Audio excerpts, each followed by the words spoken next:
Marvel, I inherited the Shadow Realm. This video is purely for entertainment and does not infringe on copyrights or laws. The rights to the novel and image belong to the original author. We do not claim ownership. Don't like waiting and want to listen to this fanfic in full now? Subscribe to our Patreon, where you'll find the best fanfics. Chapter 51, The Old Pager. The killing aura of Manhattan Shield was still spreading, but the place where Tony and others were at the moment seemed a little quiet. Bucky and Steve stood opposite each other. Both of them seemed a little silent. The reunion of old friends is a happy event, but they have to fight as soon as they meet, which really makes the two of them not know how to start. Tony stood behind Bucky with his hands folded and did not urge him. Instead, he watched this scene with interest. This was a famous scene he deliberately created. Watching the two people love and kill each other. I don't know what the final result will be. I thought with some evil taste. On the other side, Nick took a deep breath. When Bucky appeared, he knew that his plan had failed. Whether Steve could deal with Tony was an unknown. Now that Tony has a helper, Steve is even less likely to pose a threat to Tony. At this point in the battle, it is basically meaningless to continue. The defeat of S.H.I.E.L.D. is already determined. Nick was full of helplessness in his heart. Therefore, when Bucky and Steve confronted each other, Nick took the initiative to walk out of the crowd and walk towards Tony. Watching Nick's actions, Tony raised his eyebrows and smiled. "What advice do you have for me, Director Nick?" As he spoke, Tony stood still, not afraid of any action from Nick. And this fearless attitude extinguished the idea of resistance in Nick's heart. He has always paid attention to Tony. In the past, he was just a playboy. Although he was a genius, he was not taken seriously by him. But I don't know since when, he became unfathomable, with a calm smile on his face forever. No matter what kind of trouble appeared in front of him, he would not frown at all, making it impossible to tell the depth of his face. To be honest, Nick hated this feeling, and hated Tony's fearless attitude even more. But there was no way. If you were not as strong as others, you had to admit it. Therefore, listening to Tony's words, Nick slowly exhaled a foul breath and said, "Stop it, Tony. Today's incident has been big enough. If you continue, it will not do you any good. Could it be that you really plan to destroy S.H.I.E.L.D. and betray the United States?" Nick looked serious. Tony raised his lips. "S.H.I.E.L.D. is destroyed. So what? As long as there is money, we can support another such organization," Tony said indifferently. Nick's mouth twitched. Although the words were a bit harsh, he had to admit that Tony made sense. After all, this is a capitalist society. With the control of Touchables, Stark Industries and Osage Group, Tony's social status in the United States has reached an extreme. To put it bluntly, even the head of the United States may not be able to take advantage of him. It's not that the status of the head of the United States is not as good as Tony's. If you really want to be serious, the two can almost be equated. Therefore, Tony is qualified to say such words. "I admit that you have the ability, but what good will it do you? You have taken enough advantage today. Stop it." Nick continued to persuade, but Tony remained indifferent. The reason why he insisted so much was not to get any benefits, or to really intend to destroy S.H.I.E.L.D. But he was testing the trump card in Nick's hand. Although he didn't know much about Nick, he knew from his past life memories that this guy was an old shaman. No one knew what cards he had hidden in his hand, unless he was in a desperate situation. At least Tony knew that he should have an ultimate card in his hand, but Tony was not sure, so he wanted to force Nick to tell his cards in person and finally confirm it. After all, the Marvel in the past life was just a few movies, but now it is a real world. The information in it may be true or false. Since there is a chance to confirm it now, why should he give up? Seeing that Tony was determined to destroy S.H.I.E.L.D., Nick was completely crazy. He really couldn't understand why Tony insisted so much. But there was no time to delay him now. Every second he delayed, more people would die. Nick exhaled a breath of turbid air from his mouth, as if he had made up his mind, and looked at Tony with a serious face. "Tony, I admit that you are very strong, but S.H.I.E.L.D. is not a pushover. If you still don't want to stop, don't blame me." As he said that, he didn't know when an old-fashioned pager appeared in his hand, and his finger had already landed on the dial key, ready to press it at any time. Tony, who had been observing his movements, saw this scene. His eyes narrowed slightly, and his heart beat faster. He really has this phone. Fuck, it seems that SHIELD can't be pushed too hard for the time being. Superhumans have existed since ancient times, but they were rare in the past. Now with the development of science, there are more and more of them. When Nick was still a low-level agent, he met a superhuman, Captain Marvel.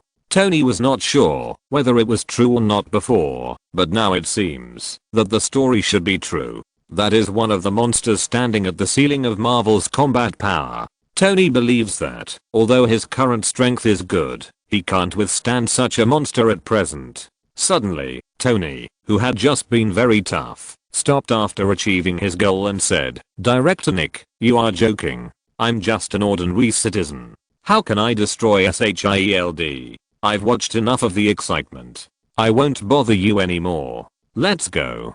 Tony laughed and turned around and got into the car. As the car started, he left without any hesitation. As he left the scene, Bucky, who was confronting Steve, also turned around and left, disappearing at the end of the street.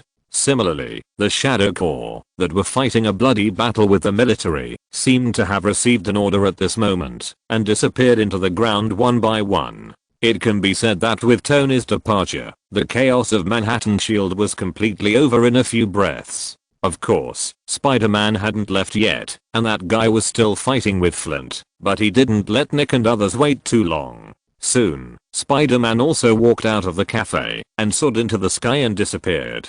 Because the matter ended too quickly, it was not until now that everyone reacted, and Nick's face was even more strange. Why did he feel that Tony was waiting for him to take out the phone? Did he know? Shouldn't he? Nick was puzzled, but before he could continue thinking, a series of troubles soon disrupted his thinking.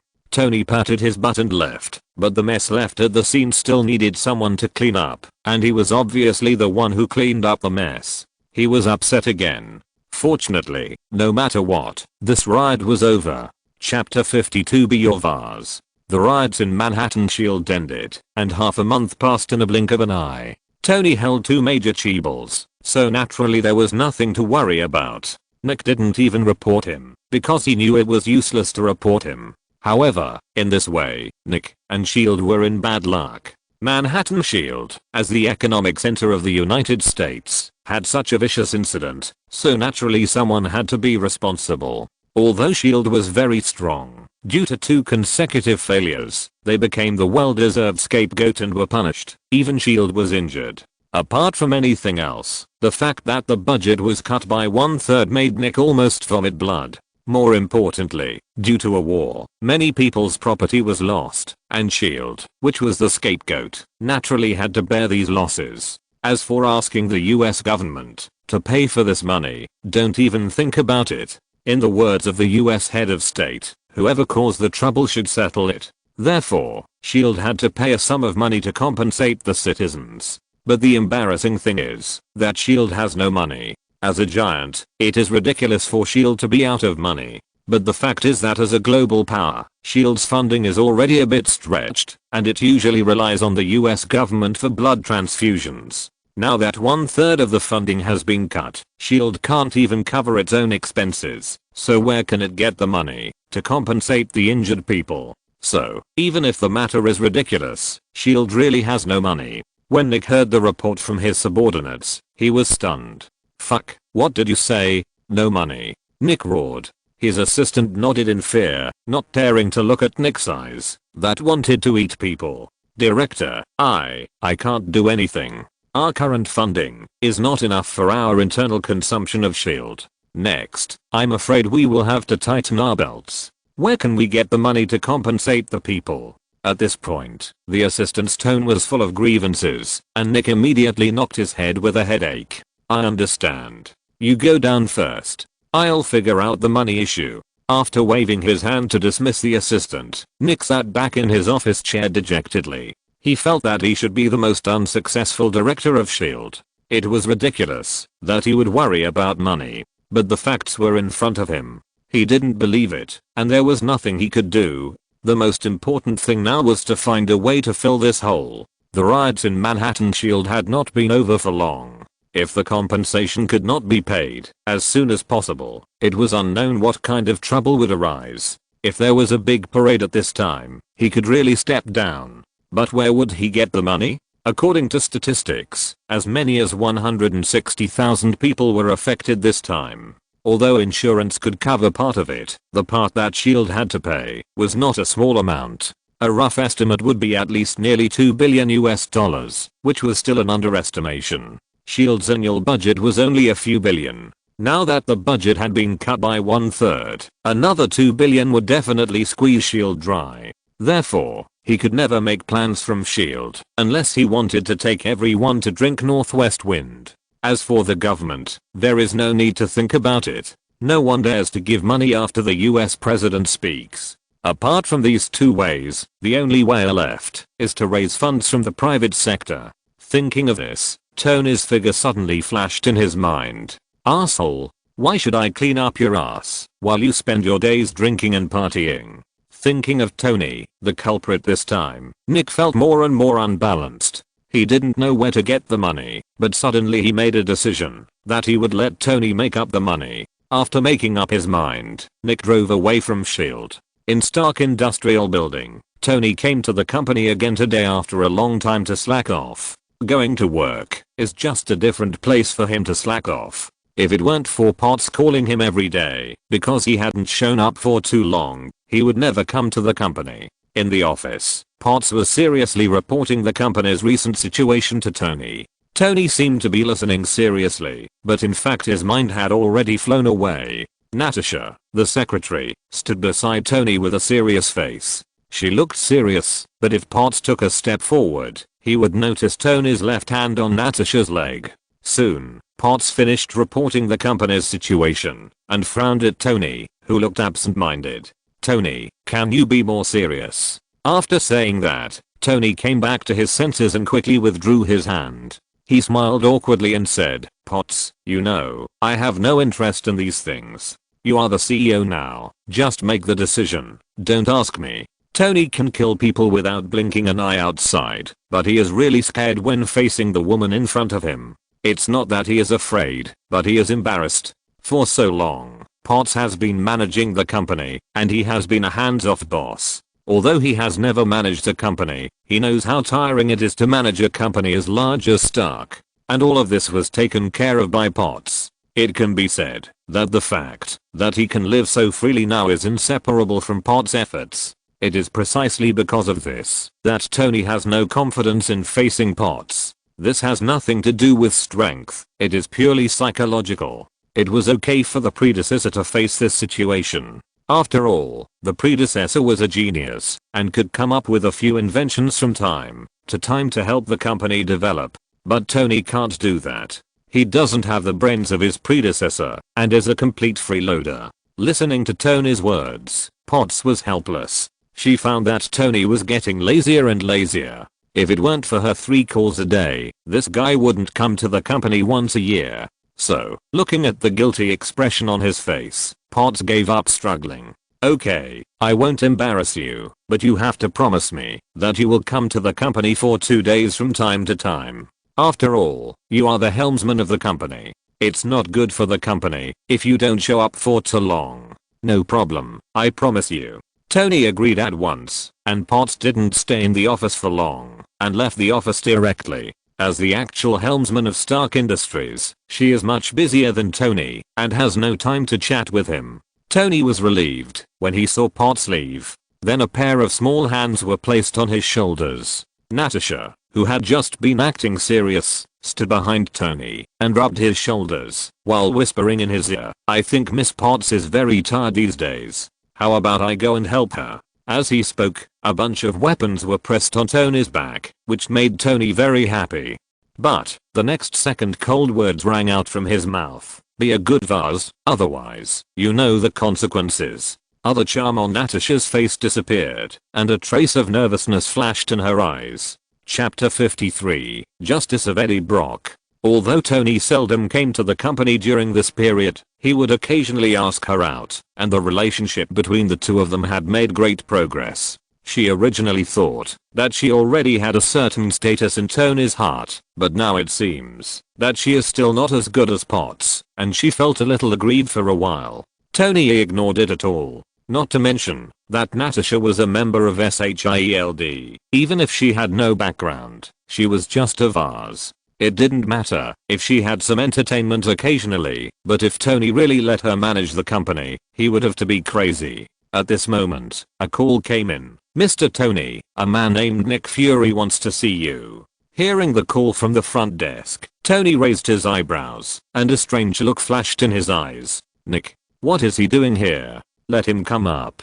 "Okay, Mr. Tony." After hanging up the phone, Tony turned around and looked at Natasha behind him and said with a smile, "Your immediate superior is here. Do you want to meet him?" Hearing this, a trace of embarrassment flashed across Natasha's face, and she quickly said, "No, you guys chat. I'm going out first." After that, she walked out of the office quickly. She has been here with Tony for a while, and not only did she not get any intelligence, but she also got herself involved. So, when she heard about Nick's arrival, she was not happy at all, but a little nervous, and naturally didn't want to meet him. In this regard, Tony did not force it, straightened his collar, and waited silently. He wanted to see what Nick wanted to talk to him about. Soon, the door of the office was pushed open, and Nick walked in. Tony did not greet him, but sat carelessly on the office chair, and smiled. "What a rare guest, Director Nick. How come you have time to come to me?" After that, Tony's eyes flashed with curiosity. He really didn't get Nick's intention. Nick was too lazy to delay, and he didn't even have the interest to be polite. "To be honest, I came here today to beg for alms from you." Begging for alms? A strange look flashed across Tony's face. This guy actually knew the words from his hometown. "Why, SHIELD wants to beg for alms from a commoner like me? You are not a commoner. If the richest man is considered a commoner, then there are no rich people in this world," Nick said sarcastically and continued. "To be honest, during the last Manhattan riot, many citizens' property was seriously damaged, and we, SHIELD, have to pay compensation.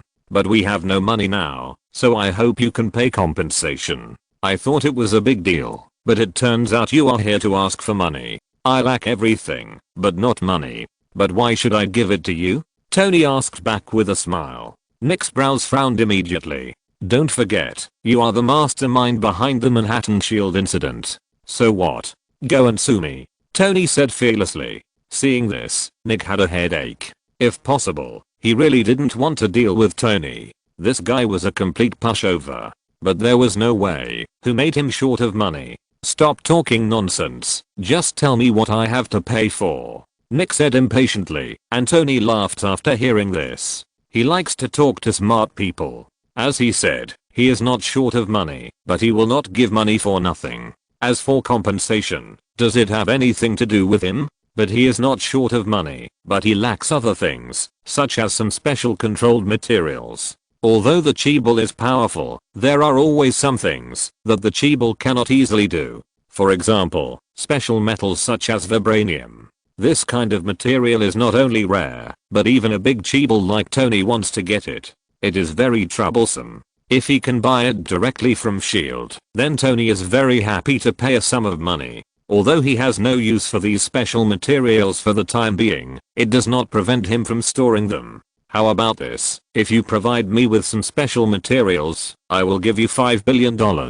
Tony's direct offer made Nick feel a little annoyed. He could only say that he was worthy of being the richest man, and he asked for $5 billion.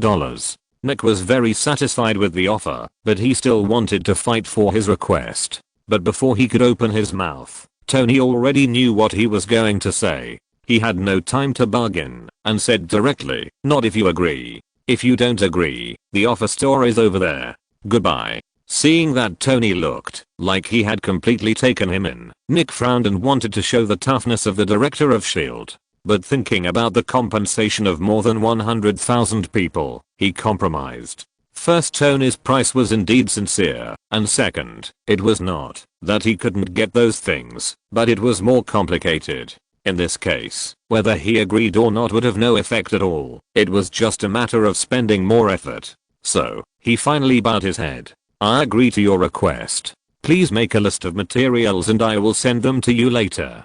Please transfer the money first. Hearing this, Tony smiled and nodded and did not embarrass this guy anymore. You have to give him some face. After making a phone call, Tony transferred 5 billion yuan from the company account. After finishing this matter, Nick was too lazy to stay any longer, so he got up and left.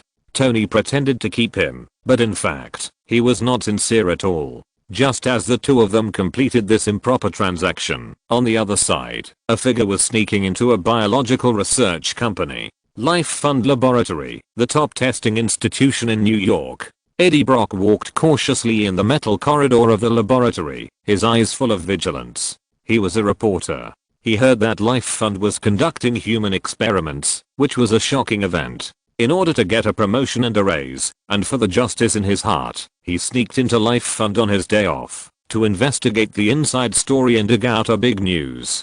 Perhaps it was God's blessing that this guy sneaked into the Life Fund laboratory without being discovered. The whole process was very smooth. However, he did not find the news he was looking for, and for a moment he could not help but feel a little disappointed. When he passed by a laboratory, he did not notice that a ball of black liquid was slowly dripping down from the top of the ventilation duct and fell on his shoulder. Until the black liquid became more and more, he finally reacted with a trace of fear on his face and wanted to tear these things off his body. But just as he made a move, the black liquid seemed to come alive, quickly wrapped around his body and wanted to merge with him. The piercing pain filled his body, and Eddie screamed instantly, completely alarming the guards of the laboratory. At once, a large number of guards rushed in the direction where he was, and after they arrived, the black liquid that fell on Eddie finally merged with him completely. A monster with a black body and a long tongue suddenly appeared in front of everyone. Chapter 54 Symbiote Dark Spider-Man. Tick tick. Tick tick. The monster's saliva kept dripping on the ground. Looking at the guards running towards him, a terrifying light emanated from his eyes. The next day, the New York Morning News reported that a research explosion occurred in the Life Foundation, killing many people on the spot. In Queens, Peter's residence, although he received a large sum of money from Tony, he did not move out because he did not know how to explain it to his aunt. Instead, he changed all kinds of household items in the house, removed the brand trademarks, and looked no different from ordinary brands. After the Battle of Manhattan's Shield, he, who had been living a life of luxury, cheered up again. The enemy was right in front of him, but he could not do anything to him. This made him, who always thought he was strong, finally start to face himself. He has been working hard to exercise these days. Although the effect is weak, it is better than doing nothing. Maybe it was fate, or maybe it was coincidence. Just when Peter was hiding in the room to exercise, in a house a few hundred meters away from him, Eddie was standing in front of the mirror with a look of fear. After being possessed by the black liquid, although he could not control his body, his consciousness was still clear, so he knew very well that there was a monster living in his body. Moreover, this monster had its own consciousness, which made him even more frightened. Get out! Eddie shouted at himself in the mirror. Suddenly, a monster's face appeared in front of his chest, with a long tongue dripping saliva, and a strange voice. Don't struggle. We are one now. I'm you, and you are me.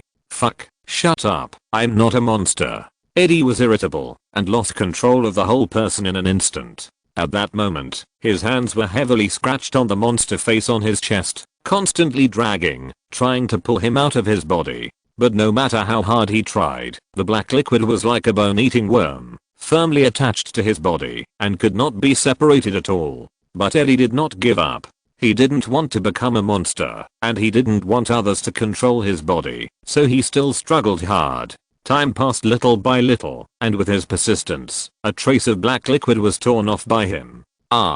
With a roar of venting, he threw the torn black liquid out of the window. Suddenly, the fist-sized black liquid disappeared, but there was more liquid on his body. The camera returned to the window, and the black liquid thrown by Eddie passed through the residential buildings and happened to fall outside Peter's window. Peter, who was concentrating on exercising, heard the noise, but thought it was made by the bird and ignored it. The fist-sized black liquid seemed to come alive at this moment, constantly wriggling and approaching Peter, who was closest. Symbiotes are a strange kind of life that can only survive by parasitizing the host. After this ball of black liquid is discarded, if there is no parasite for a long time, it will slowly die. Therefore, under the threat of death, the black liquid kept wriggling and finally crawled into Peter's room through the window and approached him little by little. Peter, who was exercising, also stopped at this time. With the super sense of spiders, he could clearly feel everything around him, so after the black liquid crawled into the room, his eyes also fell on the black liquid. What is it? Peter looked at the black liquid with a puzzled look. This squirming black liquid looked like a life, but why didn't it have a head or limbs? At this time, Peter still didn't notice anything wrong and thought it was some unknown life form that ran into his room, and he looked at it with interest for a while. Seeing the unknown life form approaching him, out of curiosity, he took the initiative to stretch out his finger. Suddenly, Peter could clearly sense an excitement coming from the black liquid. Suddenly, the black liquid touched Peter and wrapped around his finger a little bit. If a normal person was here, he would probably have screamed and retreated at this moment. But Peter thought he was strong, and his suicidal nature encouraged him, so he watched this scene quietly, without any intention of stopping it. In this way, the ignorant symbiote that was split off successfully completed the parasitism. In an instant, a large amount of black liquid quickly enveloped Peter, and Peter's expression changed instantly. At this moment, he finally realized that something was wrong, but it was too late. The symbiote pierced his skin and quickly merged with him. Because of Peter's own fault, a Spider-Man in a black spider suit soon appeared in the bedroom. In front of the mirror, Peter's mind moved, and the hood on his head melted automatically. Looking at the dark self in the mirror, he looked at his palm in disbelief. He could feel that his strength, speed, endurance, and spider sensing ability had increased several times. And he could easily control the black liquid on his body with just one thought. He was originally worried about his own strength improvement, but he didn't expect that a small thing could double his strength. For a moment, he forgot the horror of the symbiote before, and a smile appeared on the corner of his mouth. Unlike the venom in Eddie's body, the venom in his body is already a mature body, so it has self-awareness. But the venom in Peter's body is a split symbiote without independent consciousness. If you have to describe it, it is the relationship between a baby and an adult. The improvement in strength made Peter excited for a while, but he soon calmed down. He wanted revenge. Although his current strength can defeat the Sandman, he can't destroy him, so he needs help.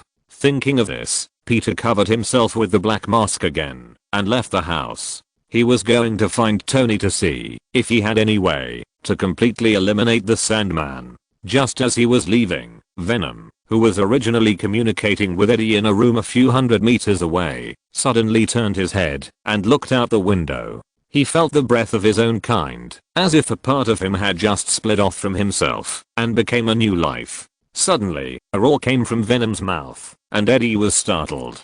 Before he could react to what happened, Venom occupied his body again, jumped out of the window, and chased after the breath. He wanted to see what was going on. Without any intention of hiding himself, Venom directly exposed himself to the public.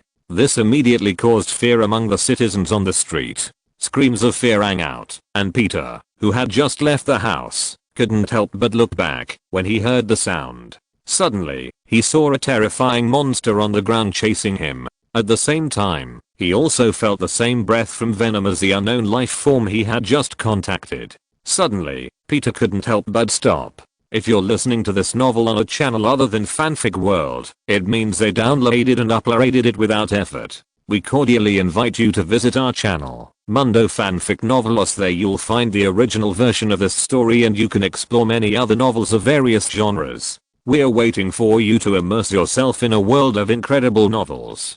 Chapter 55, Spider-Man explodes into Venom. Peter didn't have to wait too long. Soon, Venom came to stand not far in front of him. The two sides looked at each other, and the atmosphere seemed a little quiet. After a long time, Venom slowly said, "New symbiote, why don't you come out to greet me?" After the words fell, no one answered, and the atmosphere became a little awkward. Although the symbiote in Peter's body was split from him, after he and Peter merged, it became a new life, and had nothing to do with Venom. Coupled with the newborn's ignorant consciousness, it immediately created such an embarrassing scene. Venom, who did not get a response, was also angry at the moment. In his opinion, the symbiote in Peter's body was split from his body and should have listened to him by nature. Now it ignored him, which was simply treasonous. Roar. A fierce roar sounded. Venom showed an offensive posture. Looking at this scene, Peter, who was originally confused, immediately entered a fighting state. Originally, he wanted to explore what kind of creature this thing was, but now, seeing Venom's aggressive look, he immediately changed his mind and decided to take this guy down first and then study it slowly.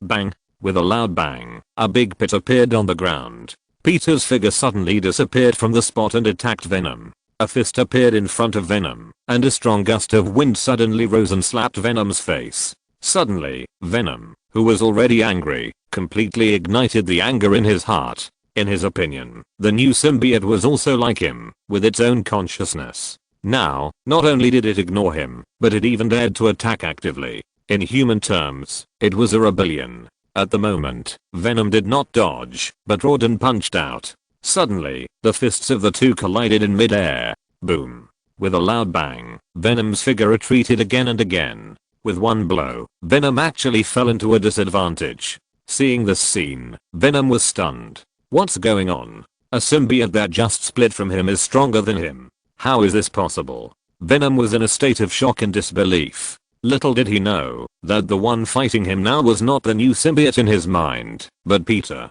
Unlike ordinary creatures, although the symbiote is powerful, it must live in the host to exert its strength. The strength of the host also affects the combat effectiveness of the symbiote.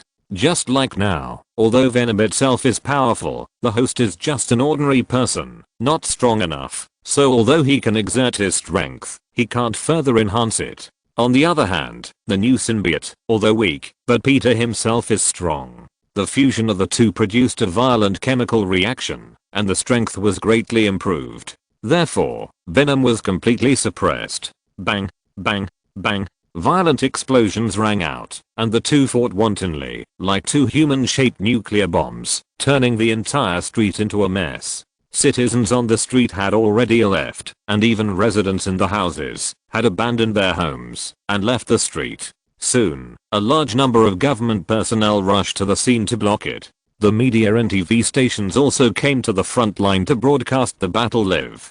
Tony's villa. He was basking in the sun on the balcony when he suddenly heard Jarvis' voice. "Sir, there is a piece of news that I think you should be interested in. It's about Mr. Peter."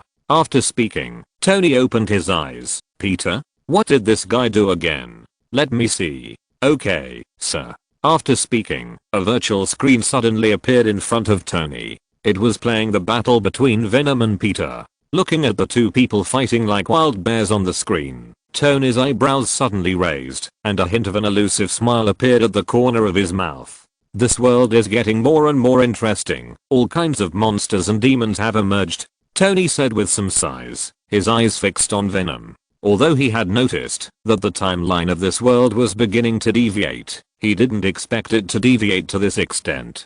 Dark Spider-Man beats Venom. Such a plot can happen. What will happen next is really exciting. Thinking silently, Tony suddenly said, "Happy." As soon as he finished speaking, Happy's huge figure suddenly walked out of the room on the first floor of the villa. "What's the matter, boss?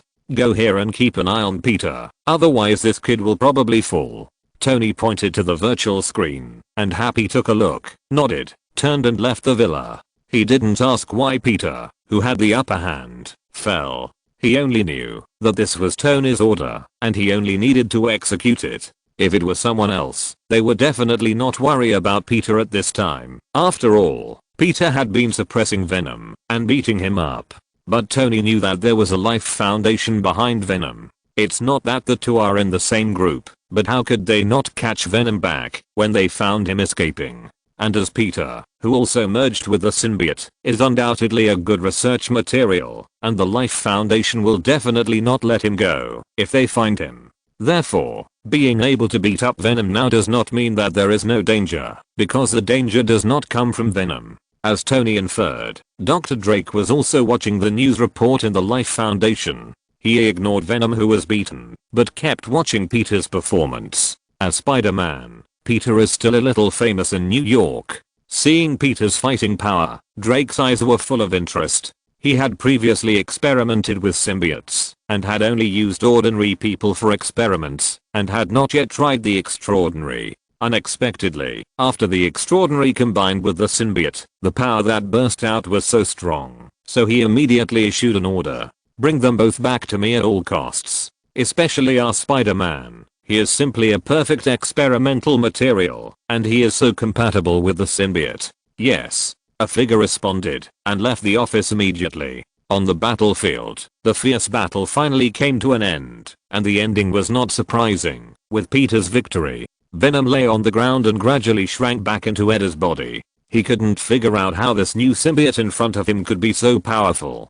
Peter walked towards Eddie, who had regained control of his body and looked terrified. Don't come over here. Don't come over here. Peter frowned at the fear he showed. Why did this guy seem like two different people? Similarly, Peter didn't know that he had two wills in his body. However, no matter what, take him away first. While thinking, Peter ignored Eddie's words and went straight forward to chop Eddie's neck with a knife. Eddie fainted. Chapter 56. Let's see who has more people. After knocking Eddie unconscious, just when Peter was about to take him away, figures suddenly appeared around, and ferocious monsters surrounded Peter and Eddie. Seeing this scene, Peter's face under the mask instantly became serious, and his eyes looked at them vigilantly. They were very similar to Venom just now, but completely different, making Peter mistakenly believe that they came to save Venom. At this time, the surrounding monsters made two gaps, and a man and a woman slowly walked out from the gaps. The man looked at Peter, then looked at Eddie, who was knocked unconscious, and smiled and said, "Mr. Spider-Man, our boss wants to see you. Please come with us." "Who is your boss?" Peter asked, wanting to know more information. "This, you will know after you see it. Now please come with us." The man invited with a smile. His manners were elegant, like a gentleman. Seeing that he couldn't get any more information, Peter was too lazy to waste his breath and refused directly. "But I don't want to see him. If he wants to see me, let him come by himself. Get out of the way. Don't blame me for being rude." Peter's tone was cold, but the man didn't care. "Mr. Spider-Man, I think you'd better think about it again. No one can refuse the boss's invitation." The smile on the man's face remained, but his eyes became cold. "Are you threatening me?" Peter smiled. Not to mention that his strength has increased greatly now. Even if it is still the original strength, Tony is standing behind him. Although he doesn't know how strong Tony is, he knows very well that the guy's strength is definitely far beyond his imagination. Therefore, whether in the past or in the future, he has enough confidence to face anyone. This is the benefit of relying on the strong, and speaking is 3 points stronger than others. Since Mr. Spider-Man thinks it is a threat, then it is a threat, but you must go with us today. The man raised his eyebrows and said without showing any weakness. Seeing this, a faint light flashed in Peter's eyes, and suddenly, his figure flashed and disappeared directly from the spot. Watching this scene, the man was not in a hurry, and saw a stream of green liquid pouring out of his body, quickly covering his body.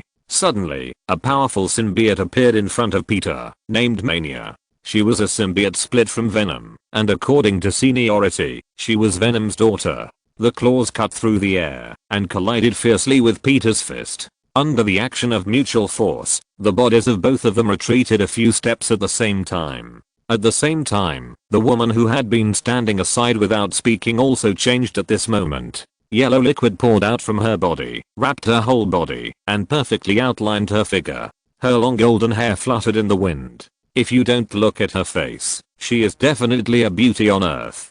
Her name is Scream, and she is a symbiote spawned from Venom by the Life Foundation. She is also extremely powerful. With her joining the battle, the originally evenly matched battle suddenly changed. Peter's strength was not weaker than any of the two, but when the two of them joined forces, he was beaten directly. After all, it was not easy to gain the upper hand when fighting one against two at the same level.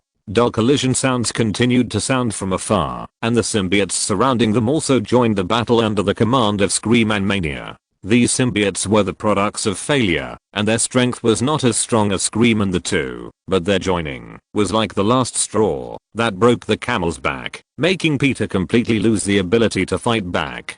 Hey, little spider, it's not too late to surrender now, otherwise you will suffer later. Mania looked at Peter, who was knocked to the ground, and smiled triumphantly. Peter forced himself to get up from the ground. His eyes swept over the many symbiotes around him one by one, and then a touch of cold words suddenly came out of his mouth. The majority bullies the minority? It seems that this is all you can do. However, I have never been afraid of numbers. As soon as the words fell, shadows gathered around Peter. The next second, a large number of shadow soldiers suddenly appeared in all directions, flooding the entire battlefield. Originally, Peter was surrounded by many symbiotes, but now, they were surrounded by the shadow army. The sudden change made Scream and the other two stunned, and they both frowned at the same time. As symbiotes, their perception far exceeded that of ordinary people. After carefully observing the shadow soldiers that suddenly appeared, the two came to the conclusion at the same time that these guys were not human. Suddenly, the two of them could not help but raise a trace of vigilance in their hearts. Kill. Get rid of them. The solemn words sounded in Peter's mouth, and his face under the mask looked extremely cold. These guys actually relied on their numbers to bully the minority, so today we will see who has more people. Thinking silently, Peter was full of confidence. Apart from Tony, he was the person who had been in contact with the Shadow Army for the longest time, so he knew the strength of the Shadow Army better than anyone else. With tacit cooperation, terrifying will to kill, and immortality, the Black Shadow Core is the god of death wandering in the world, mysterious and terrifying.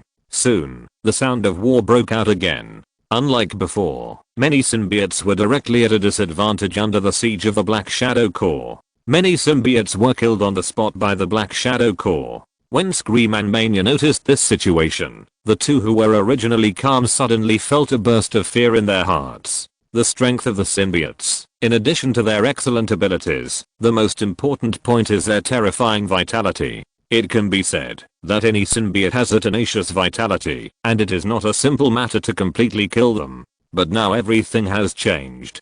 The Black Shadow Core seems to be born to restrain the symbiotes. They did not target their weaknesses. They just attacked the vital points like attacking others, and easily killed many symbiotes. Although the symbiotes that were killed were all products of failure, their terrifying vitality could not be faked. However, their terrifying vitality was like a decoration in front of the Black Shadow Army, and it had no effect at all. Suddenly, the two panicked. Since the Black Shadow Army could kill other symbiotes, they could naturally kill them. Although they didn't know why, they immediately wanted to retreat. They didn't want to lose their lives here. And just when the two found the abnormality, Peter also noticed it. He had personally experienced the terrifying vitality of the symbiote. It can be said that, as long as they are not wiped out instantly, they will recover over time. But now, thinking of this, Peter looked at the two screaming people, his eyes filled with murderous intent. Chapter 57, Perfectly Missed Scientific Research Talent. When Peter focused his attention on the two screaming people, the two of them sensed his gaze for the first time. The two people's faces changed at the same time. Before, they would not hesitate. Even with the help of the Shadow Core, they were confident that they could take down Peter. After all, in a 2-on-1 situation, their chances of winning were very high. But now, the two hesitated. The Shadow Core could actually destroy the symbiote directly, which they did not expect. This caused the threat of the Shadow Core to them to rise sharply, making them very afraid.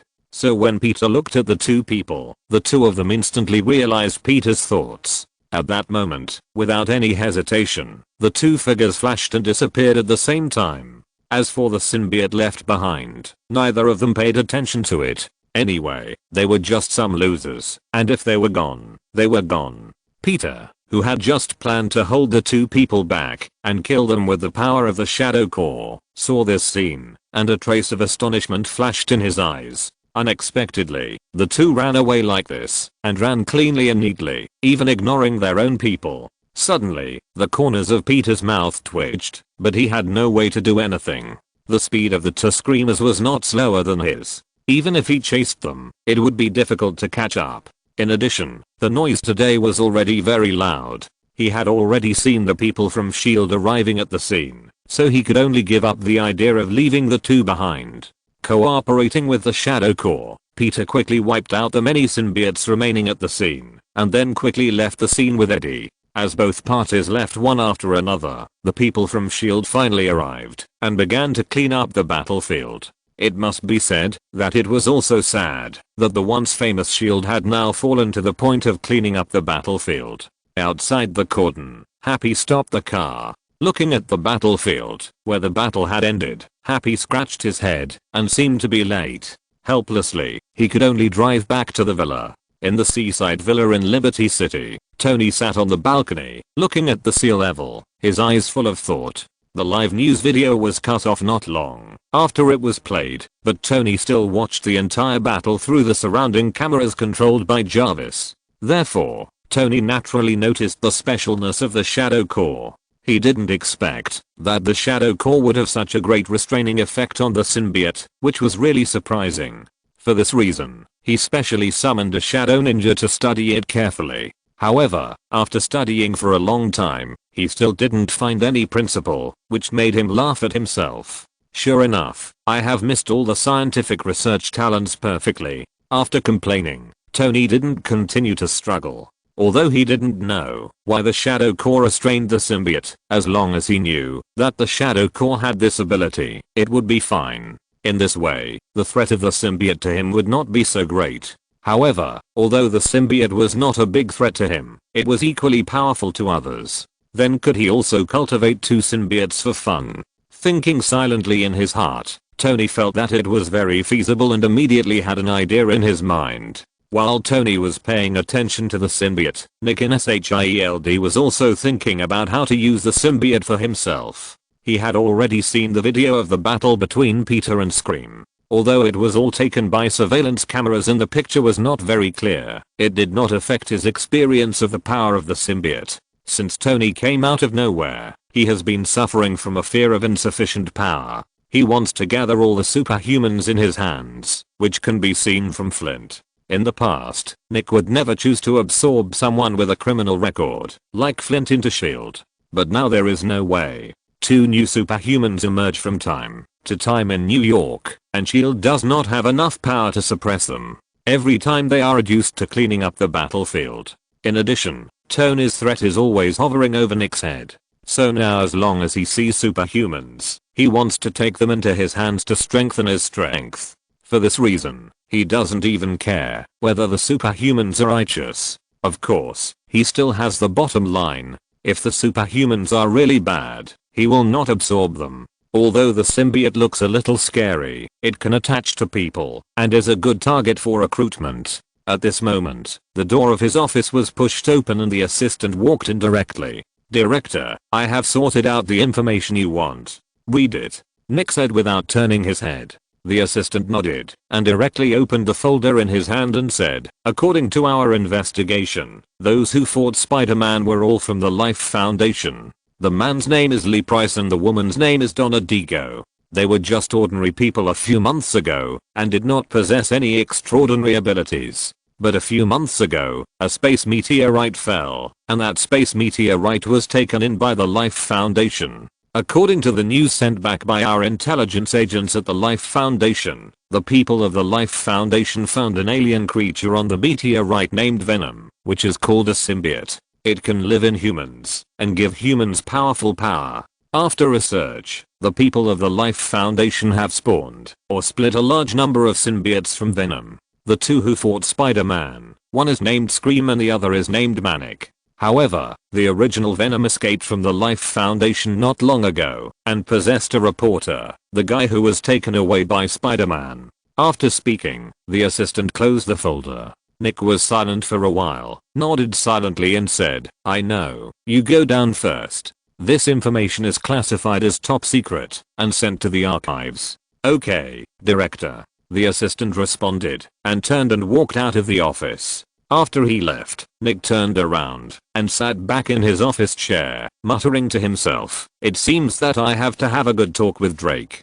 As he spoke, he called Drake to make an appointment with him. After stating his identity, Drake finally agreed to the meeting. At this moment, in Tony's villa, Tony smiled as he watched Peter carrying Eddie into the villa. As the saying goes, when you are sleepy, you get a pillow. Just when he was about to make 2 symbiotes to play with, Peter brought Eddie. as the source of the symbiote. With the existence of venom, he didn't need to make a big fanfare to make the symbiote.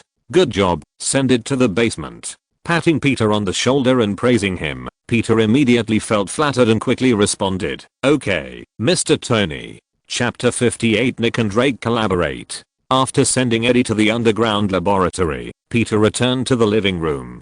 Tony, who was sitting on the sofa, looked at him and smiled. "I have rewards for merits and punishments for faults. You sent this guy here, and you have merits. Tell me, what do you want?" Hearing this, Peter's heart moved, and his thoughts quickly turned. Money. He had not spent all the money in his hand, so he didn't need it for the time being. Strength. After fusing with the symbiote, his strength has improved a lot. Other things. Thinking of this, Peter suddenly remembered the performance of the Black Shadow Core. He smiled shyly and said, "Can I control part of the Black Shadow Core?" Peter said a little embarrassedly. Although he has mastered part of the authority to summon the Black Shadow Core, it is limited to the Black Shadow Ninja. He knows that Tony has other core in his hands. After seeing the power of the Black Shadow Ninja, he is also jealous of other Black Shadow Core. Especially today, the performance of the Black Shadow Core is amazing. So this is why he made this request.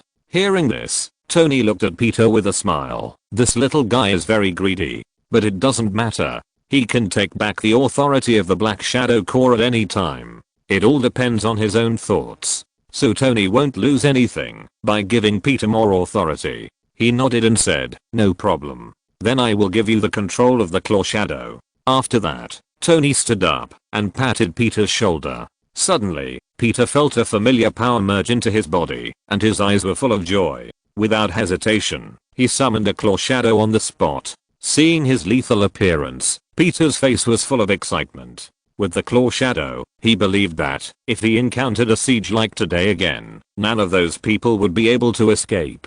Without staying in the villa for too long, Peter left the villa quickly. After he left, Tony also asked Jarvis to call Reed. He didn't have the ability to study the symbiote, so it was better to leave professional matters to professionals. Asking Reed to come over, Tony didn't say much and hung up the phone directly. 20 minutes later, Reed appeared at the door of the villa. Before he could knock, the door opened and Jarvis' voice rang out in the villa. "Welcome, Mr. Reed." "Thank you," Reed said politely, walked into the living room, and smiled at Tony, who was making tea. "Boss, why are you in such a hurry to find me? What's the matter? Have you watched the news?" Tony asked without thinking, and Reed was confused. Then he smiled awkwardly. "I have been busy with research during this period, and haven't paid much attention to the outside world." Nodding to show his understanding, Tony asked Jarvis to call up the news and play the battle video taken by the surveillance camera. After watching it, Tony talked about business. "Those monsters are called symbiotes, which are creatures from outer space. I just happen to have one in my hand now, and I want you to study it and make it more." Listening to the request, Reed remained silent, his eyes full of thought. Tony did not urge him and waited quietly. After a long time, Reed took the initiative to speak. "Boss, your request should be no problem. However, my current research is almost finished. I don't want to be distracted now. Can I slow down for a while?" Hearing this, Tony was a little disappointed. He was still looking forward to what changes would happen if the Shadow Core was equipped with symbiotes. But now it seems that it may take a while to achieve this goal. "Okay, no problem. Wait until you finish this research, and then do the research. But is your project progressing so fast? Is it going to produce results now?" Tony was a little curious. Suddenly, Reed smiled. "I didn't expect it to be so smooth, but I have to thank the boss for this. If it weren't for your strong support, my research wouldn't be so fast." Reed said this without any flattery, but really spoke from his heart. "It feels so good to have the support of the top Cheeble. Whatever materials you want, someone will deliver them the next day. Whether it is controlled materials or precious materials, there is no delay at all." Looking back, when he was doing research, he had to beg for a little material. Now, the research status is exactly what he has dreamed of. He only needs to immerse himself in research, and others will help him with everything else. Tony was still very happy with Reed's flattery. He asked a few more questions about the progress of the research out of curiosity. Reed naturally told him everything he knew. For a while, the two of them chatted very happily. At the same time, on the other side, in the Life Foundation, Drake's office, Nick walked in with a secretary. Drake was thin, but he was full of a sense of strength. If he didn't know that he was a scientist, Nick almost thought he was from the army. He extended his hand to signal Nick to take a seat. After serving 2 cups of coffee, the secretary turned around and left the office, leaving only the two sitting opposite each other. Director Nick, I have heard of your name a long time ago. I wonder what you want to see me about today. Drake took a sip of the coffee on the table and said with a smile. Nick did not beat around the bush. The West is not as subtle as the East, and he did not want to waste time. I came here for only one purpose, which is to cooperate with you. Huh? Cooperation on what? Drake seemed a little puzzled, but Nick could see at a glance that this guy was playing dumb with him. Mr. Drake, since I'm here, I naturally understand the situation. We are all smart people. Don't treat me as a fool. Nick said bluntly, and a glimmer flashed in Drake's eyes. Since Director Nick said so, then I won't be polite. I don't want to cooperate with any forces yet. If there is nothing else, please go back. Drake is an ambitious person. The symbiote is his secret weapon. How could he rashly cooperate with other forces? Not to mention an official organization like SHIELD. So from the beginning, he never thought about cooperation. The reason why he agreed to meet was just to give SHIELD a face. As for such a situation, Nick can be said to have expected it. At this moment, Drake's personality analysis report is still on his desk. Therefore, facing Drake's refusal, Nick calmly said, don't jump to conclusions too early. Whether to cooperate or not, your words may not count. Are you threatening me? Drake narrowed his eyes, emitting a dangerous light. Nick knocked on the table and said in a deep voice, it's not me who is threatening you, but Tony from Stark Industries who is threatening you.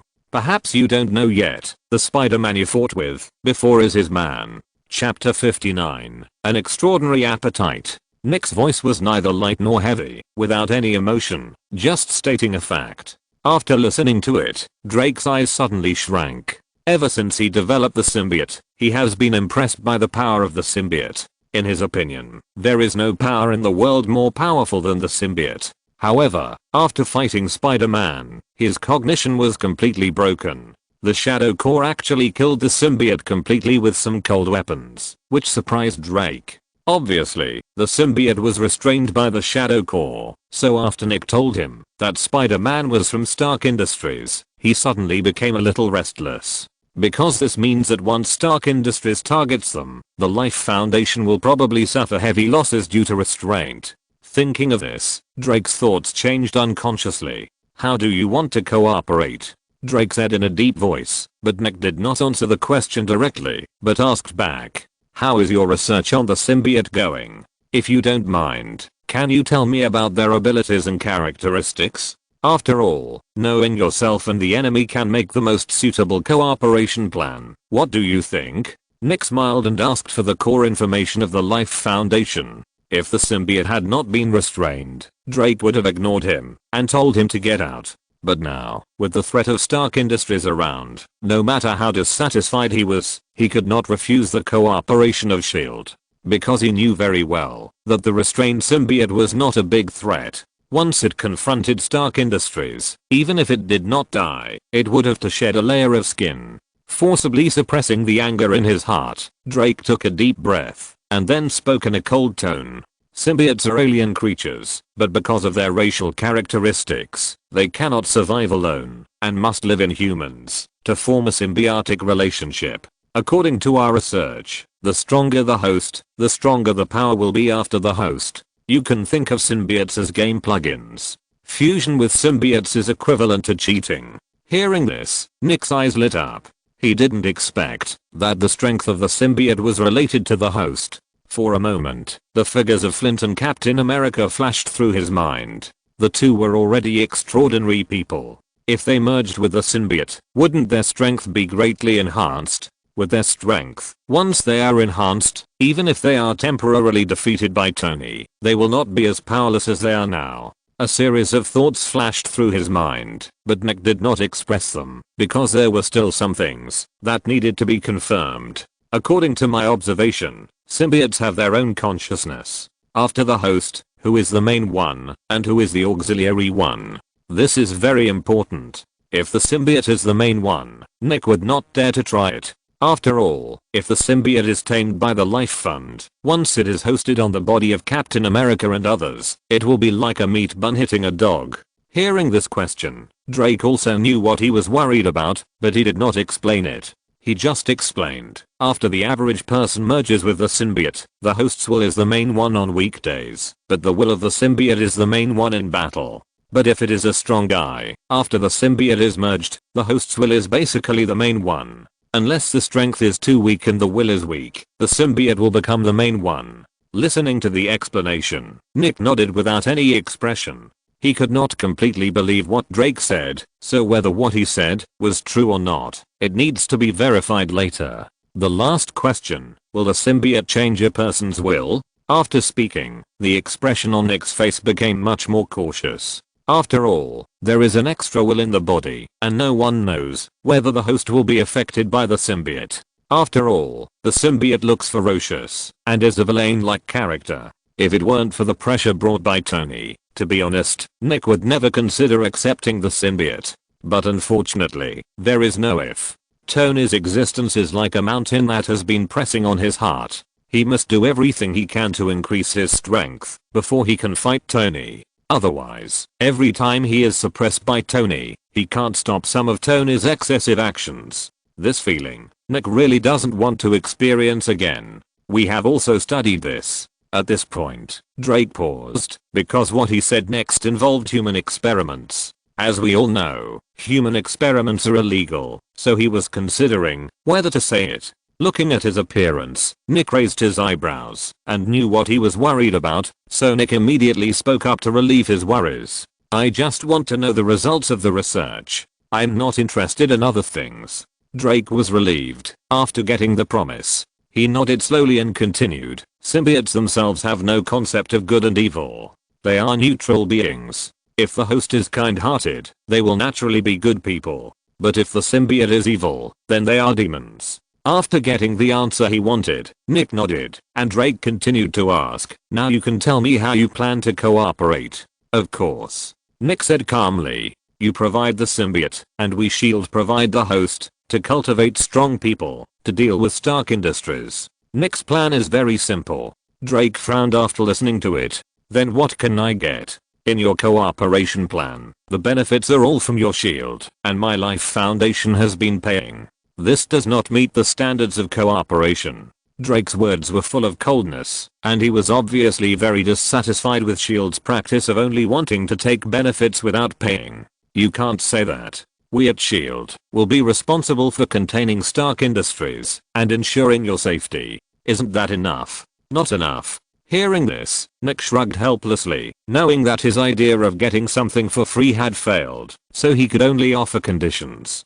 You provide the symbiont, and as long as you defeat Stark Industries, you can get half of Stark Industries industry, including research results. What do you think? After the words fell, Drake's eyes shrank, and a look of excitement suddenly appeared on his face. Stark Industries is so big that it is definitely larger than the Life Foundation. If it can take down half of Stark Industries industry and research results, the Life Foundation will definitely get a leap forward. Therefore, Nick's proposal moved him. However, businessmen pursue profits, and although he was tempted, he was not satisfied.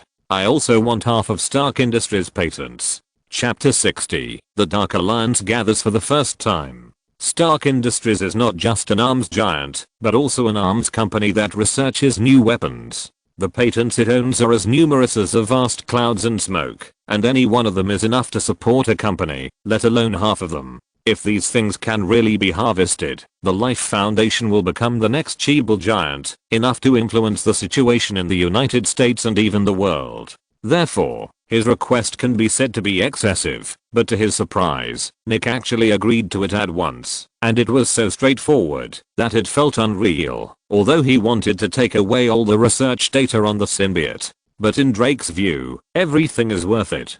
After some discussions, the two sides finally reached a cooperation, and Nick did not stay in the Life Foundation any longer and soon got up and said goodbye and left. After leaving the Life Foundation, Nick got in the car and his assistant drove back to SHIELD. On the way, the assistant said hesitantly, "Director, why do you offer such good conditions? If we can really take down Stark Industries, can't we recruit them ourselves? Why should we give them to outsiders?" Hearing this, Nick, who had closed his eyes to rest, couldn't help but smile.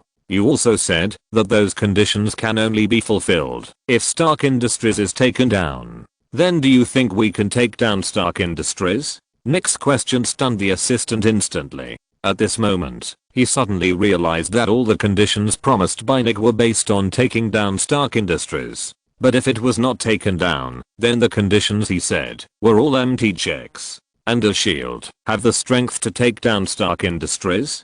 Thinking of this question, Tony's figure suddenly appeared in the assistant's mind, as well as the previous clashes between S.H.I.E.L.D. and him. After a comparison, he desperately found that it seemed impossible to take down Stark. The first point is that Tony must be solved, otherwise, as long as Tony exists, Stark will be as stable as Mount Tay. After coming back to his senses, the assistant looked at Nick, who was smiling, strangely, and then looked at the Life Foundation outside the car with pitiful eyes. They are probably still dreaming, but they don't know that dreams can only be thought of, and can never be realized. Closing his eyes, Nick felt very comfortable, but there was also a trace of regret behind it. Although he wrote a blank check, he still hoped to take down Stark Industries and solve Tony. After all, Tony's threat was too great.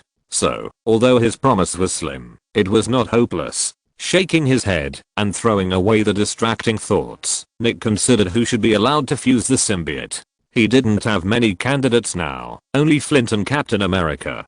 Since he was unfamiliar with the symbiote, choosing any one of them would require great risks, so this matter needed to be carefully considered. On the other side, in Tony's villa, just when Nick and the other reached a cooperation, Tony and Reed's conversation had ended. Watching Reed leave the villa and go back to continue studying his own project, Tony retracted his gaze and fell into deep thought. Reed didn't have time to study the symbiote, but Tony didn't want to waste time. After all, if more symbiotes could be born, it would be extremely beneficial to the growth of his subordinates. So, he didn't want to delay. But besides Reed, who else could study the symbiote? After thinking for a long time, Tony desperately found that he didn't seem to know anyone with talent in this area, even if he had memories of his previous life. After all, he only had a superficial understanding of Marvel, not to mention that, because of his appearance, Marvel's plotline had already been changed into a mess, so he couldn't find a scientist suitable for studying the symbiote. Although a little disappointed, his goal remained unchanged. The reproduction of the symbiote must be rapid, and delaying time is a waste of life. Since he couldn't study it himself, he might as well steal other people's research results. Anyway, he was not the only one studying the symbiote. It was the same to steal other people's research results, and it also saved himself time. "Jarvis, help me contact Norman and Peter." After thinking it over, Tony started to gather people directly. It is said that it takes 1,000 days to raise an army and only 1 day to deploy it. The Dark Alliance has been established for so long, but they have never carried out a mission together. This is the first mission. "Okay, sir." Jarvis responded and called Norman and Peter at the same time. Soon, the two who received the order rushed to Tony's villa, and Happy and Bucky were also called out of the room by Tony and waited in the living room. 20 minutes later, a black figure jumped in from the balcony office. In order to get there faster, Peter chose the fastest way. After a few minutes, a luxury car stopped at the door of the villa, and Norman, dressed in a suit, walked directly into the villa. Soon, people gathered, and Tony looked at everyone and nodded with satisfaction. "Everyone, long time no see." He smiled and greeted. Everyone rolled their eyes.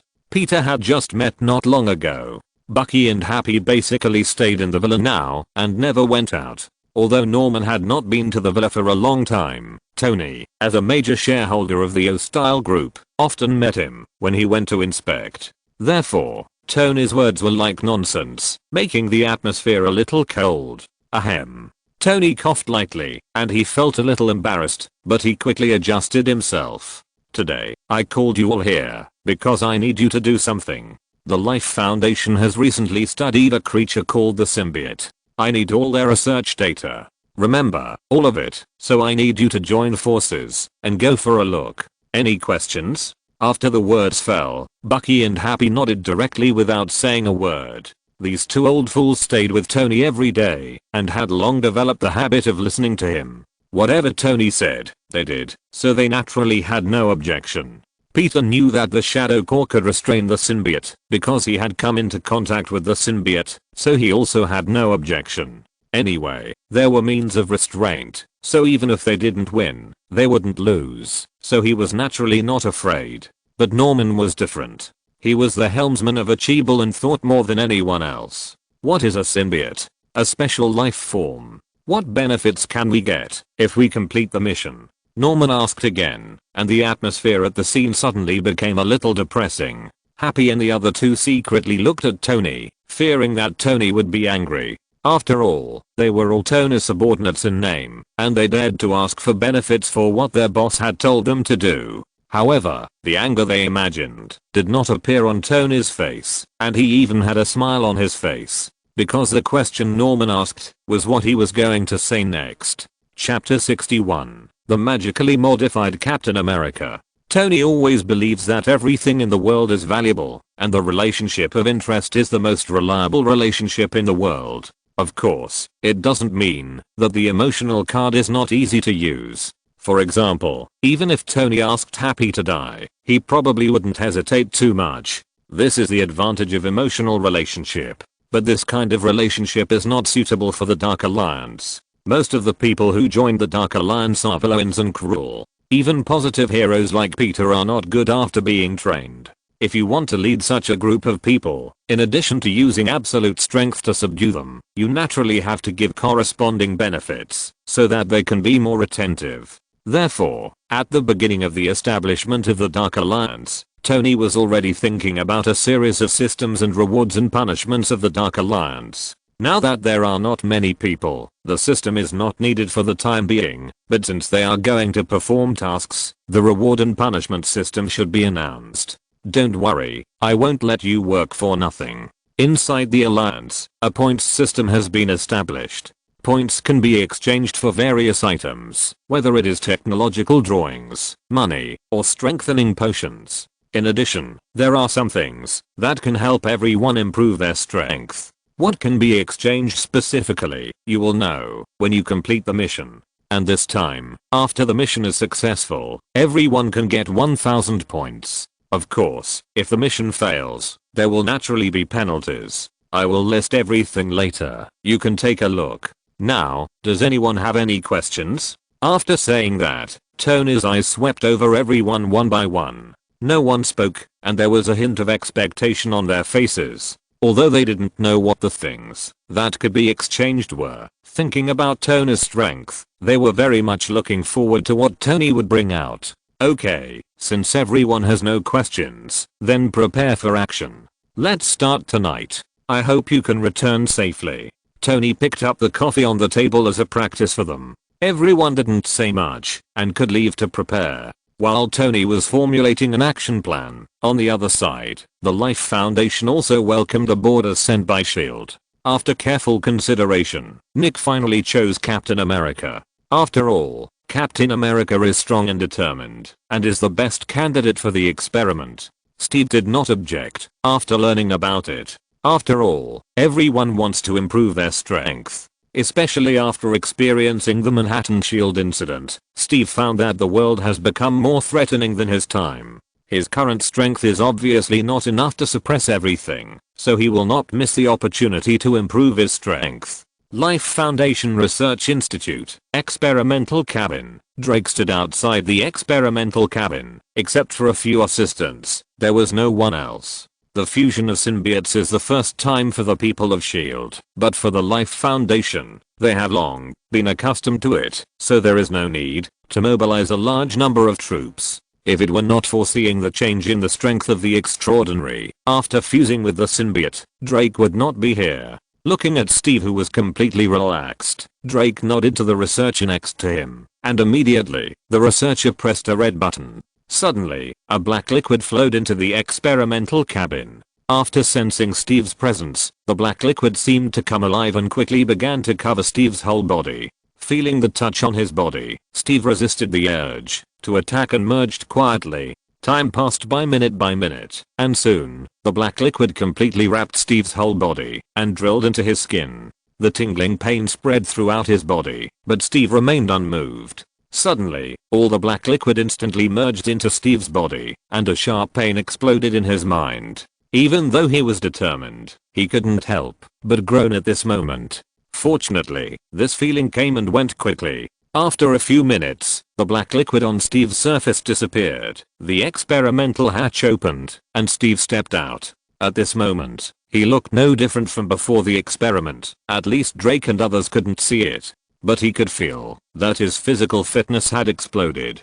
After a rough feeling, Steve felt that his physical fitness had increased at least tenfold. For a moment, the corners of his mouth couldn't help but curl up a smile. Drake also came up at this moment and said with curiosity, "Congratulations on your successful fusion of the symbiote. How about it? Do you want to test it now?" After thinking for a while, Steve nodded. "It's troublesome. It's okay. I'm also curious about how the extraordinary people are different from ordinary people after fusion of the symbiote." After that, the two walked towards the test site. The test site is not large, but it has everything. There is a power meter for testing strength, a modified treadmill, and a shot put square for testing reaction speed. Without Drake's greeting, Steve walked directly to the power meter and punched it without hesitation. Bang! A loud noise sounded, and Drake and others' eyelids jumped, and they saw that the numbers on the power meter changed rapidly. In the blink of an eye, it had reached the limit value of the power meter, 10 tons. Snap!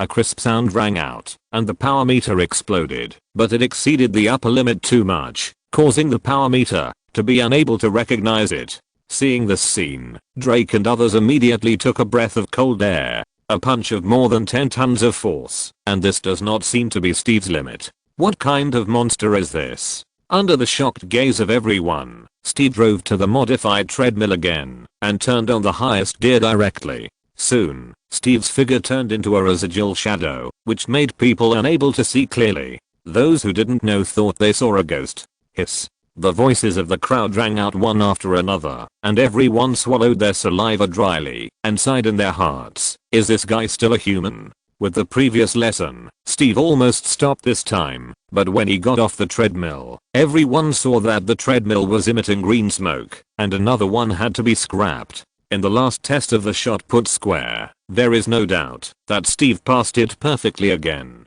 His reaction speed is extremely fast. Even without the fusion symbiote, he can easily avoid the shot put square, let alone now. In general, this test did not test anything useful, which made Drake look a little helpless. However, no one doubted Steve's strength anymore. For him, although this test did not produce any useful data, it gave him a more accurate understanding of his body, and he was quite satisfied. If you're listening to this novel on a channel other than Fanfic World, it means they downloaded and uploaded it without effort. We cordially invite you to visit our channel, Mundo Fanfic Novelos. There you'll find the original version of this story, and you can explore many other novels of various genres. We're waiting for you to immerse yourself in a world of incredible novels. Chapter 62. Heroes enter the Life Foundation. Life Foundation. Periphery. The sky gradually darkened, and the moonlight began to cover the earth. Teams of patrol personnel vigilantly patrolled every corner of the Life Foundation. Because of the previous reminder, Drake had already issued a strict order, so no one dared to relax their vigilance. Time passed little by little, and suddenly there was a sound of breaking through the air in the dark night. It seemed that something passed over their heads. Before everyone could take a closer look, suddenly, a roar came from the distant sky, accompanied by a piercing strange laugh. Wow, ha ha ha. A green figure stepped on a flying skateboard and rushed directly into the Life Foundation. Seeing this scene, the expressions of the people in the Life Foundation changed, and they all shouted loudly, "Enemy attack! Enemy attack!" While warning, everyone turned their guns and aimed at the figure in the sky. Gunfire shone in the dark night, and a fierce gunshot completely broke the silence of the night. Countless bullets soared into the sky along with the gunshots. Although the Green Goblin was extremely fast, under the coverage of powerful firepower, many bullets still fell on him. Unfortunately, he, wearing the Green Goblin suit, completely ignored the threat of the bullets. Except for the ding-dong sound coming from his body, the bullets did not pose any threat to him at all. Horrible strange laughter continued to come out of his mouth. The Green Goblin touched his waist casually, and 2 pumpkin grenades appeared in his hand. Pulling the ring, the Green Goblin threw the pumpkin grenade to the ground with force, and it immediately fell into the crowd. Boom. A terrifying explosion sounded, and the originally dense gunfire below suddenly became sparse. Most of the armed members of the Life Foundation turned into a pile of dry bones in the explosion of the pumpkin grenade. It's a long story, but this is just a small episode. Happy's tall body fell from the sky and hit the ground. A huge pit appeared directly where he fell. The black shadow that flashed by earlier stopped on the roof of the Life Foundation building, and Peter, wearing a black spider suit, appeared. The roar of a car sounded, and it directly knocked open the door of the Life Foundation, and the cold Bucky got out of the car. The members of the Dark Alliance appeared in their own ways, easily breaking through the defenses set up by the Life Foundation, and heading towards the research building. At this time, a piercing alarm sounded throughout the building, indicating that there was an invasion by foreign enemies. In the monitoring room, Drake looked at the screen displayed on the monitor. His face was so gloomy that he almost dripped water. Although he knew that Tony would find him sooner or later after Nick's reminder, he didn't expect it to be so soon. What shocked him even more was that Tony's men were so strong. In addition to Spider-Man, there were actually 3 powerful extraordinary people. Such a strong strength, coupled with the Shadow Army that faintly restrained the symbiote, the Life Foundation itself was really hard to resist. Fortunately, he accepted Nick's cooperation, and the newly strengthened Captain America was still in the Foundation, so looking at the invading people, although Drake looked ugly, he was not worried. Picking up the communicator, Drake's voice suddenly sounded. Price, Donna, we have guests. Bring people and entertain them well. Understood, Doctor. Mobilizing forces and preparing to stop the members of the Dark Alliance, Drake called Nick again. He didn't have to wait too long, and the call was connected instantly. Before Nick could speak, Drake said first, the people from Stark Industries are here. Now it's time for you SHIELD to do something. I know. Hang on for a while, support will arrive soon. After responding, Drake didn't continue the conversation, hung up the phone directly, and then got up and walked towards the training room. Compared with Nick, who was far away, Captain America, who was close at hand, was obviously a better target for help. Steve, who had been adapting to his own skyrocketing power, was obviously not clear about the situation outside. When Drake came to him, he reacted belatedly. Someone invaded? I know, don't worry, I will take action. Steve agreed to Drake's request for help. Not to mention that he had just received benefits from Drake. Even if he didn't, according to his personality, he would not sit idly by. After seeing Steve agreed to help, Drake couldn't help but breathe a sigh of relief and regained his previous composure. In the research building, several members of the Dark Alliance entered together. One after another, shadows appeared in the building under the call of Peter and Norman.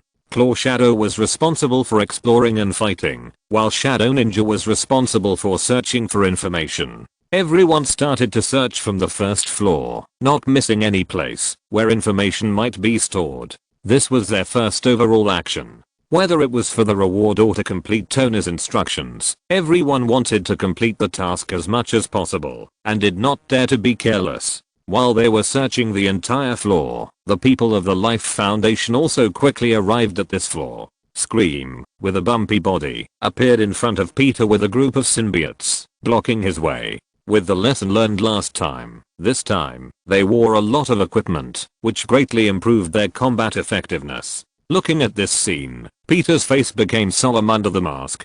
He did not dare to be careless and directly summoned a Claw Shadow that was more suitable for fighting. On the other side, the Green Goblin, who was searching for information, was suddenly attacked by a black shadow. The mannequin's sharp claws cut through the air and landed on the Green Goblin, making a sound that made people's teeth ache. On the third floor, Bucky and Happy came to the third floor to search together, but at the stairs, Steve, who was wearing a US battlesuit, directly blocked their way. Seeing Steve's appearance, Bucky's expression changed, and his eyes suddenly became extremely complicated. Why are you here? I should ask you this, Bucky, how did you become like this? Have you forgotten our ideals? Why do you want to get involved with these evil forces? Come back, let's join forces to fight evil, don't make the same mistake again. The last time the two met, they didn't talk much, because the situation was not right. Now when they met again, Steve immediately persuaded Bucky to leave the Dark Alliance. Listening to Steve's persuasion, Bucky shook his head and said, I have never forgotten our ideals. But I have my own way and my own way. Our Light Alliance is a real justice.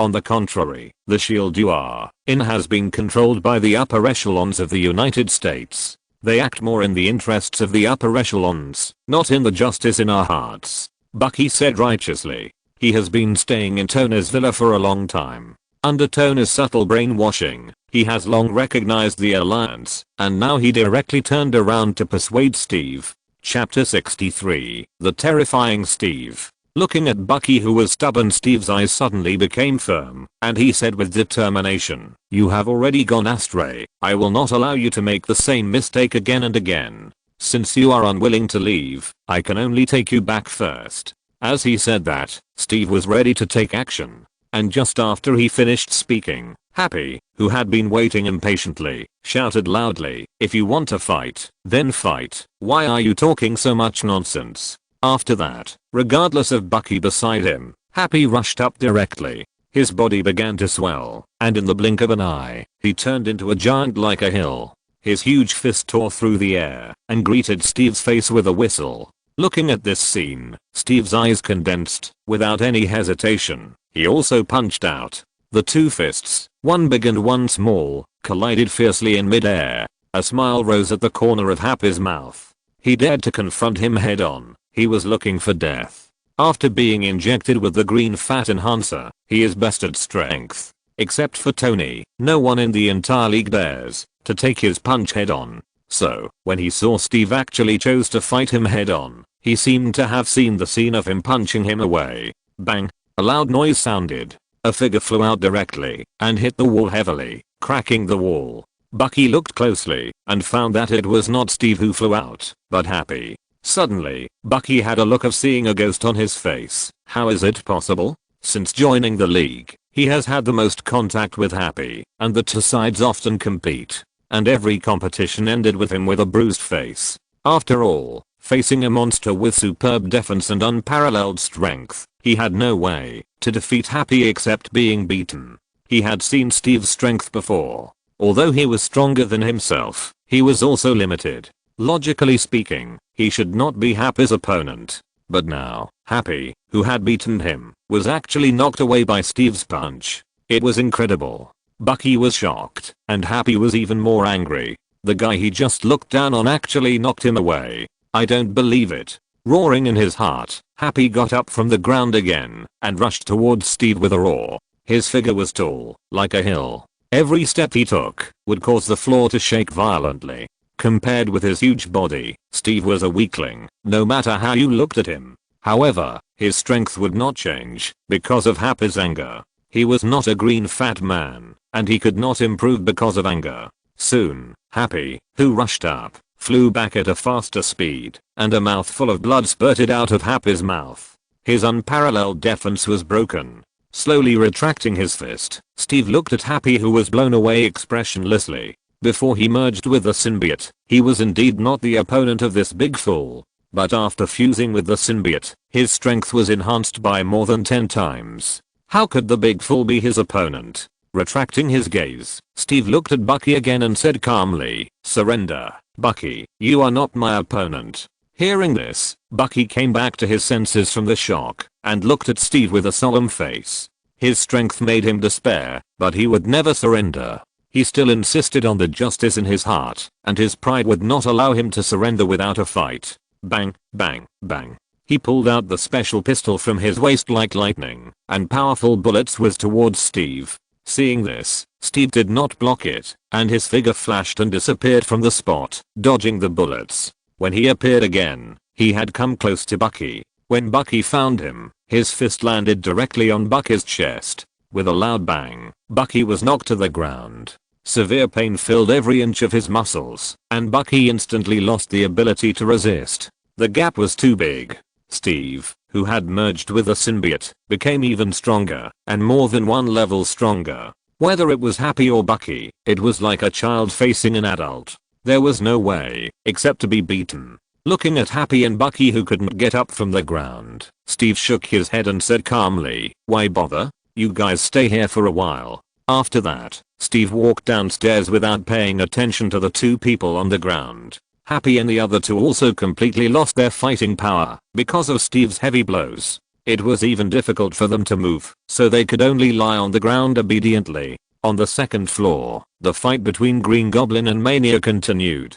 With the help of high-tech equipment, Green Goblin obviously suppressed Mania. In addition, Claw Shadow assisted in the battle, which made Mania restricted and unable to rely on the strong vitality of the symbiote to attack forcefully. If there was no change, it would only be a matter of time for Mania to lose. If it continued like this. Just as the two were fighting fiercely, a sound of footsteps came from the stairs. Steve stepped in front of the two. Suddenly, Green Goblin and Mania opened their distance and looked at Steve at the same time. Seeing the person coming clearly, the Green Goblin frowned, and a look of joy appeared on his manic face. She felt the breath of the same kind on the person coming, and it was obviously one of her own. "Who are you?" Norman frowned and asked, his heart full of vigilance. He remembered that Bucky and Happy went to the third floor, and now a person he didn't know came down, obviously an accomplice of the enemy. Where did Bucky and the other two go? If they were on the third floor, shouldn't they put the person down? Listening to his question, Steve didn't answer, but just looked at Norman, and his figure disappeared instantly. At the moment he disappeared, Norman, who had been staring at him, trembled in his heart, so fast. Thinking in horror in his mind, Norman pulled back immediately. Obviously, something went wrong. For his own safety, it is better to run away in advance. While thinking, he had already jumped on the flying skateboard, and the tail flame sprayed out from the skateboard. Norman flew towards the window. As long as he left here, he could quickly get away from here. Unless that guy can fly, he will never catch up with him. The Green Goblin had planned well, but he underestimated Steve's speed and overestimated his own strength. Just as he was about to rush out of the window, Steve suddenly appeared in front of him, blocking his way. At the same time, Steve punched out with a terrifying force. Norman only had time to put his hands in front of him before he was knocked off the skateboard and hit the ground. Boom. The huge noise echoed throughout the building, and Peter on the first floor was directly startled. Before he could figure out what was going on, Norman's roar came from upstairs. Run. Chapter 64. Contact me when you have made up your mind. Norman's roar made Peter's face change. He heard the fear in Norman's words. Although he didn't know what happened, he didn't dare to stay any longer and immediately fled outside the Life Foundation. Scream, who had been suppressed by Peter, reacted quickly when she saw Peter fleeing. She should have the upper hand. Without thinking, she chased after Peter, wanting to keep him. But as a claw shadow appeared to cover her, Scream was dragged and could only watch Peter escape from the research building. Suddenly, an angry roar came out of Scream's mouth.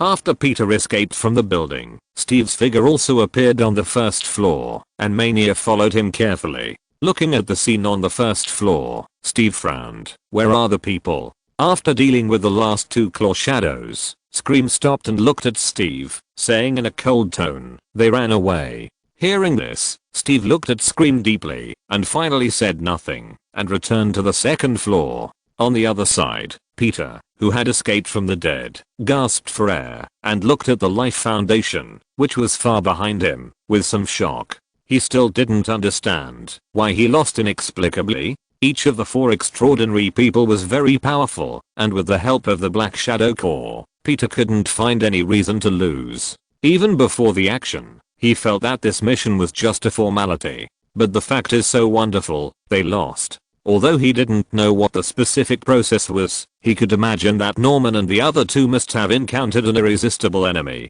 Otherwise, even if they lost, they would not be completely wiped out. Retracting his gaze and forcibly suppressing the restless emotions in his heart, Peter quickly went to the free city. In the seaside villa, Tony sat on the balcony, holding a glass of red wine in his hand, looking calmly at the sea outside. The waves at night were surging, one after another, constantly hitting the shore, making a rustling sound. At this moment, a black shadow fell from the sky and landed on the balcony.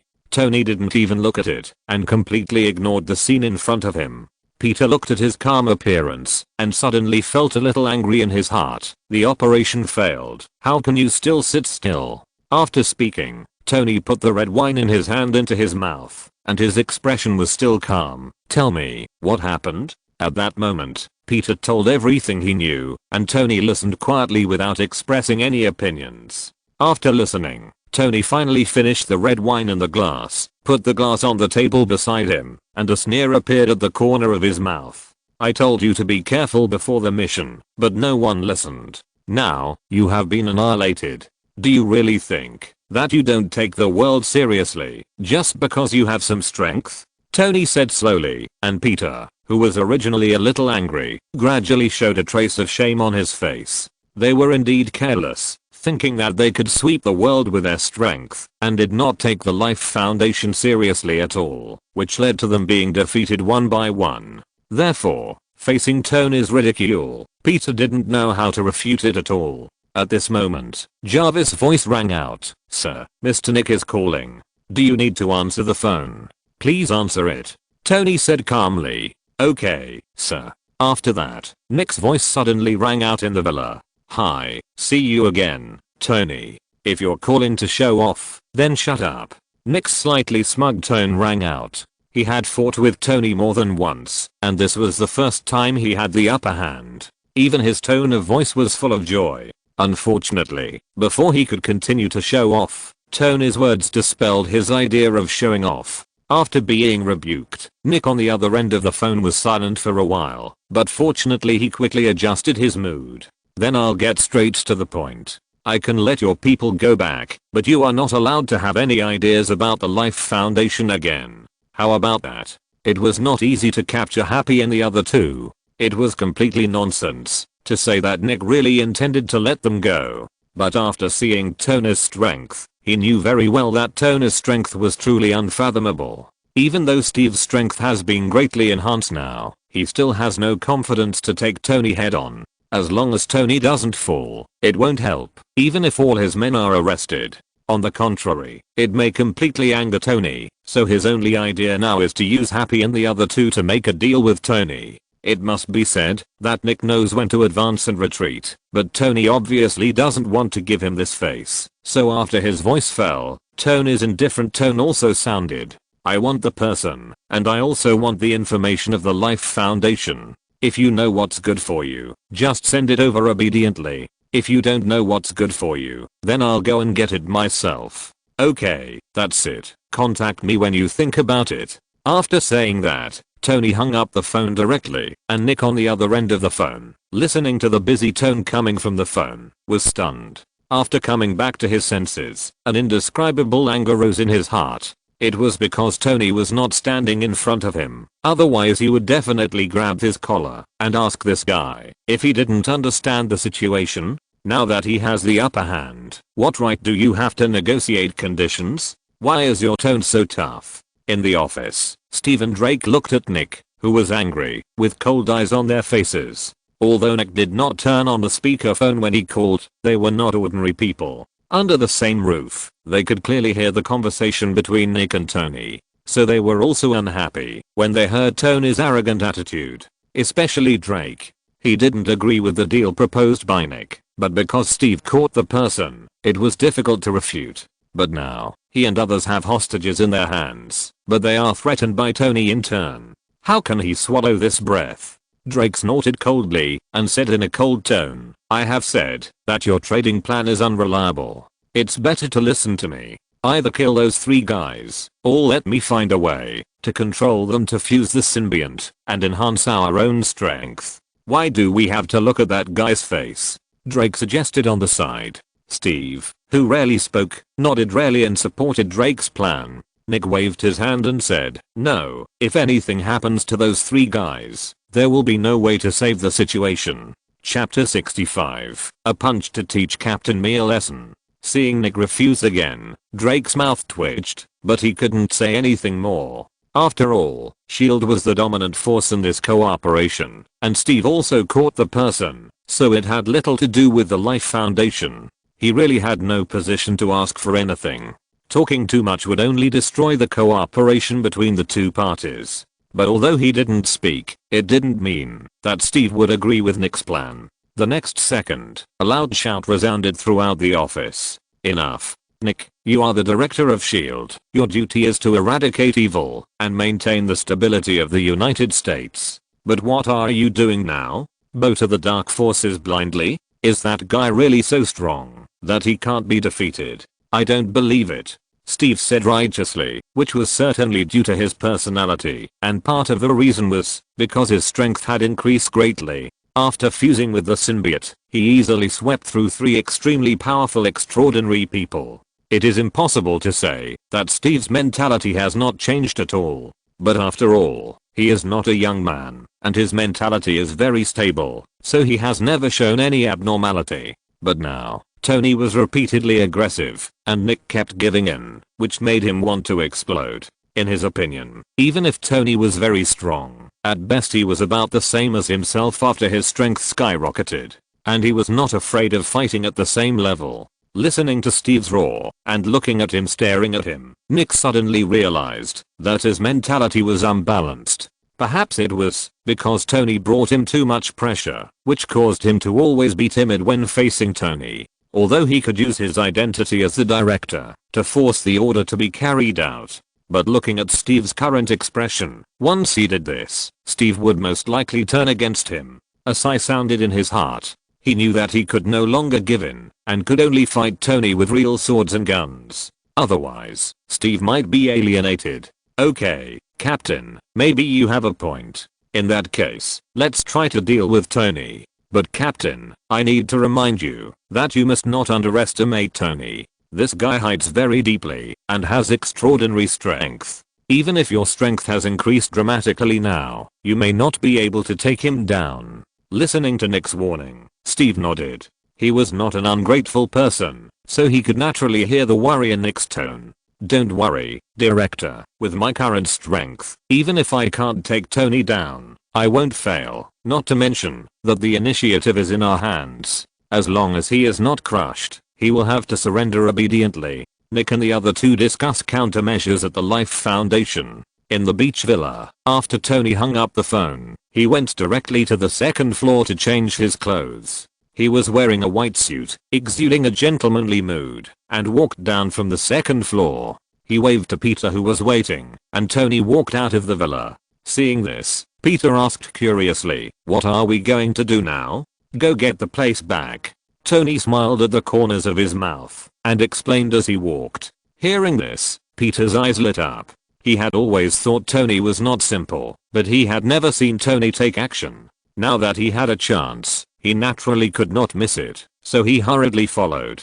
Driving the silver-white supercar, Tony drifted away from the villa and headed towards the Life Foundation. His physical fitness is now incomparable to before, and both his eyesight and reaction ability have reached the limit of human beings. In addition, his predecessor also liked racing and had rich driving experience, so drifting is particularly easy for Tony to do. Since it was already early in the morning, there were few vehicles on the street, so not long after leaving the villa, Tony's car reached a top speed of 130 miles per hour.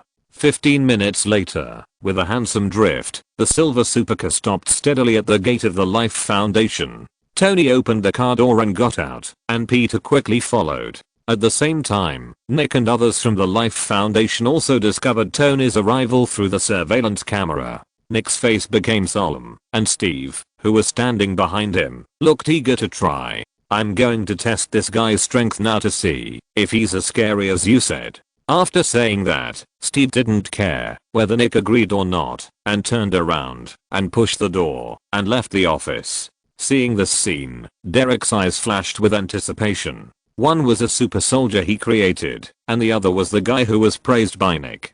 Believe it or not, Derek was looking forward to the battle between the two of them. Tony and the others entered the Life Foundation and walked towards the research building. Due to the raid by Peter and others not long ago, the ordinary security personnel of the Life Foundation had already evacuated, so the two of them walked all the way, which was calm and without any obstruction. It was not until they arrived at the door of the building of the institute that a heavy sound of footsteps came slowly from the building. Steve's figure was already tall, and after the fusion of the symbiotic body, the whole person became even bigger. When he appeared, he completely blocked the door of the institute. If you want to enter the institute, you must first deal with Steve. As Steve appeared, Peter's face was instantly full of vigilance. Tony, however, remained calm. You want to stop me? Yes, and I want you to go back to S.H.I.E.L.D. with me. Steve did not hide his purpose at all, and directly stated the matter. Anyway, the moment he finished speaking, Tony moved. For him, since he was an enemy, there was no need to be long-winded, just knock him down directly, and coupled with the power of the rabbit spell, Tony's speed could be said to be extremely fast. Almost the moment Steve finished speaking, Tony had already appeared in front of him, and punched him in the cheek. Suddenly, Steve, who had swept invincible before, was directly knocked out by Tony's punch. Boom. His body hit the wall heavily, making a loud noise, and Steve was completely submerged in debris. However, he didn't care about these trivial matters at the moment, but looked at Tony standing not far away with a look of horror.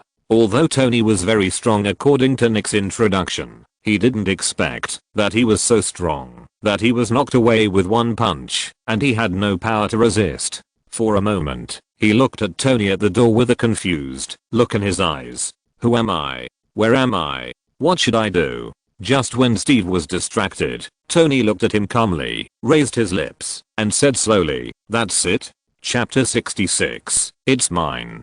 Tony's disdainful voice fell, and Steve, who was still immersed in shock, raised his head instantly, and a trace of anger appeared on his face. He had his pride, especially since he had never taken Tony seriously before, but now he was knocked away by Tony's punch, which made him even more unacceptable. However, although he was angry, he was extremely calm in his heart. As an old guy who had experienced countless battles, he knew very well that he must not lose his mind in the battle. Otherwise, the moment he lost his mind, the outcome of the battle would be doomed.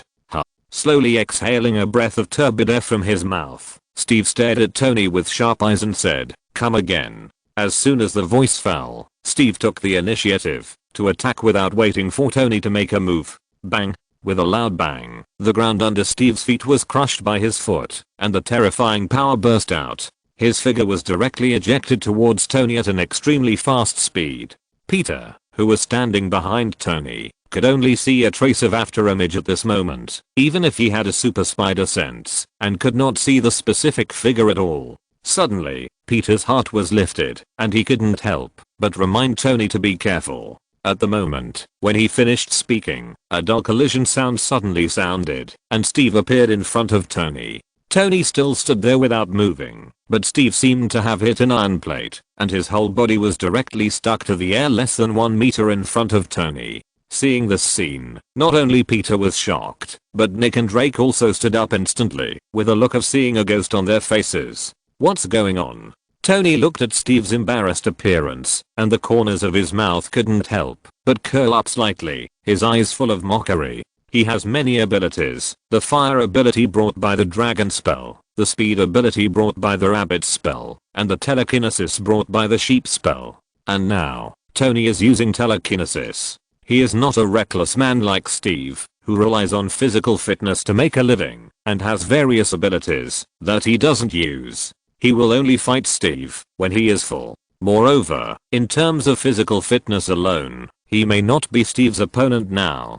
The reason why he was able to knock him away with a punch just now was entirely because of the unexpected power bonus brought by the speed of the rabbit spell. Otherwise, Steve would not have climbed up like nothing happened. Looking at Steve, who was almost right in front of him, Tony's mind moved, and suddenly, his body flew up into the air, and then fell heavily to the ground. Bang, bang, bang, bang. Tony With loud noises, Steve's figure kept flying up and falling to the ground. Soon, a huge human-shaped pit appeared on the ground. Among all the extraordinary abilities, physical fitness cannot be said to be the most useless, but if one's own strength is not enough, facing the bug-level ability of telekinesis, there is no way to struggle at all, just like Steve is now. Peter, who was standing behind Tony, looked at this scene with his mouth wide open, enough to fit an egg.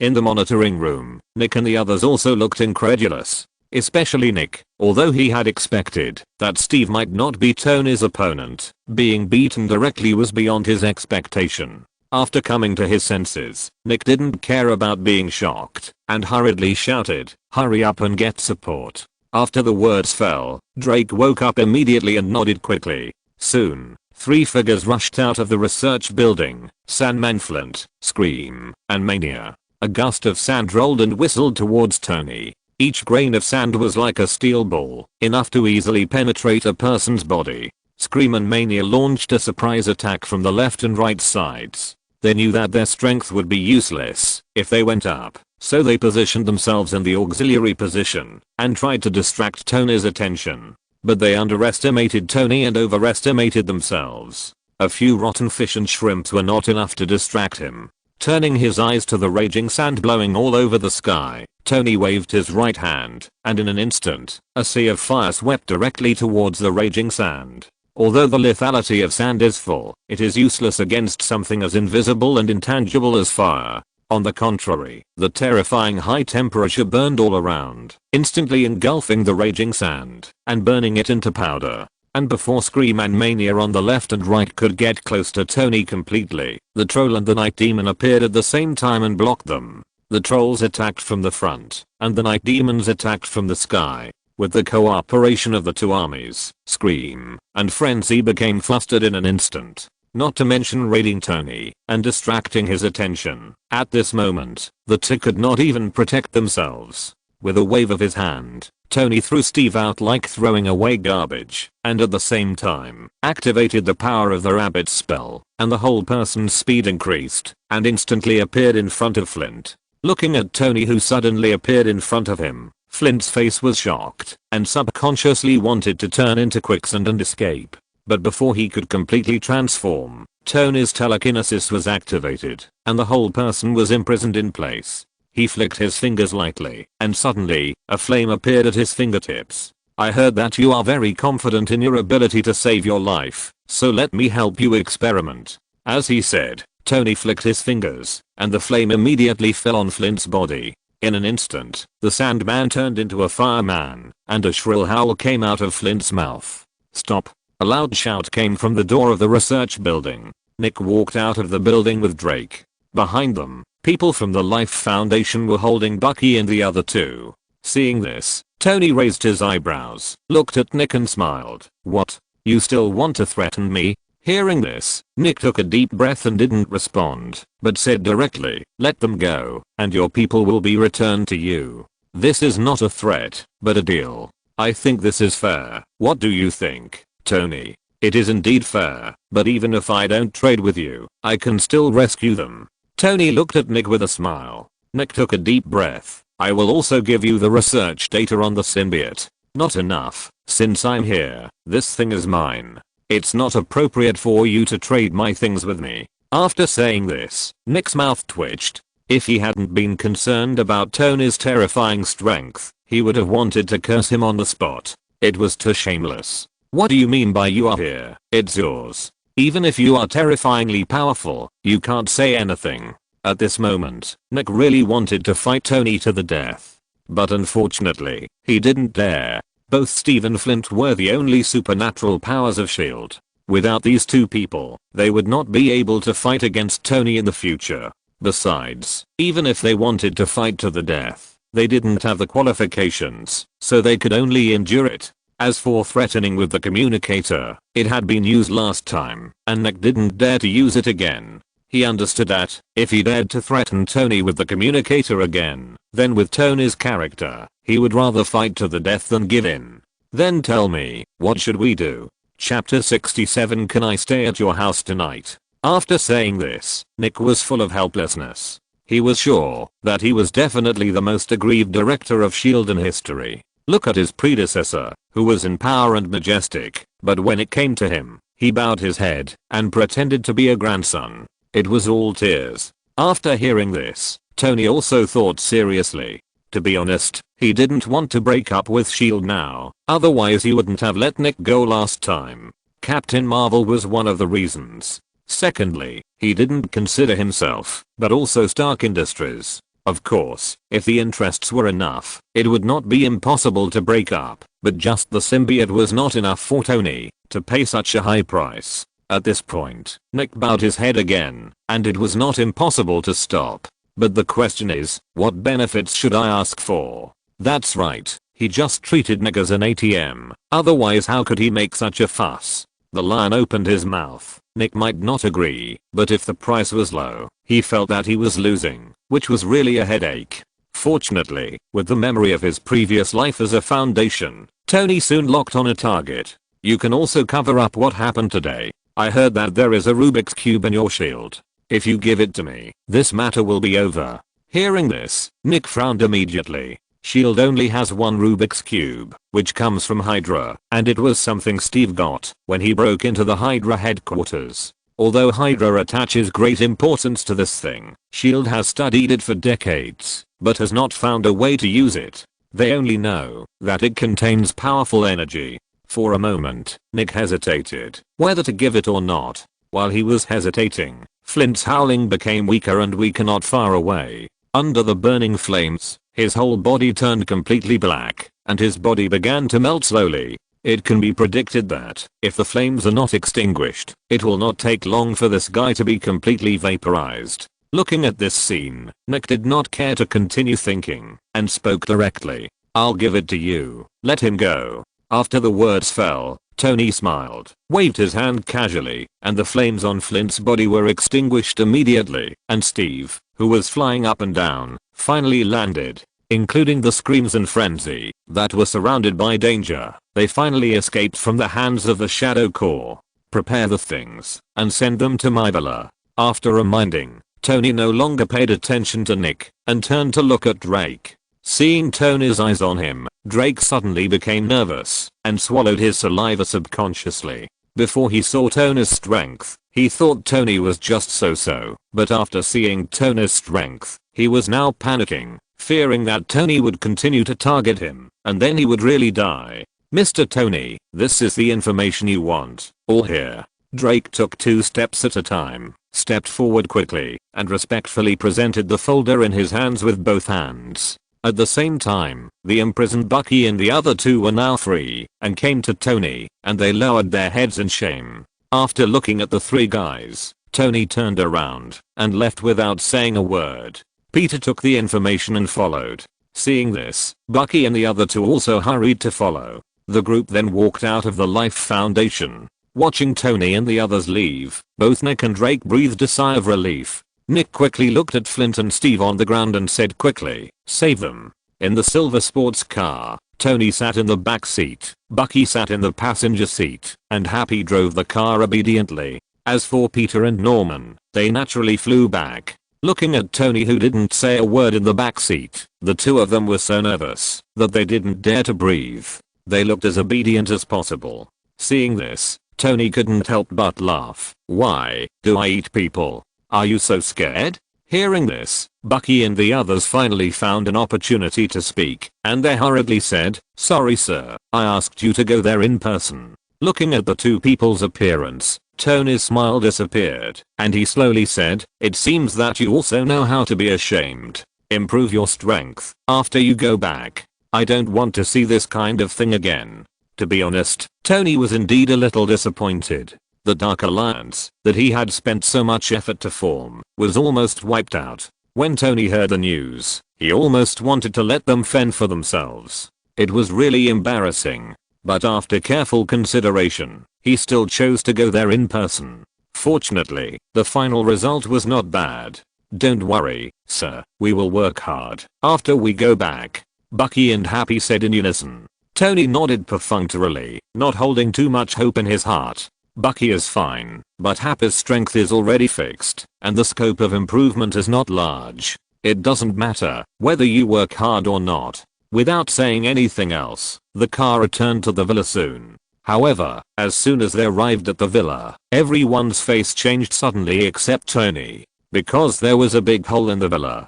Seeing this scene, everyone's heart jumped, and they all turned their eyes to Tony. At this moment, Tony narrowed his eyes and walked towards the villa without saying a word. It seemed as if nothing had happened, but everyone felt a piercing chill on him and didn't dare to speak for a while.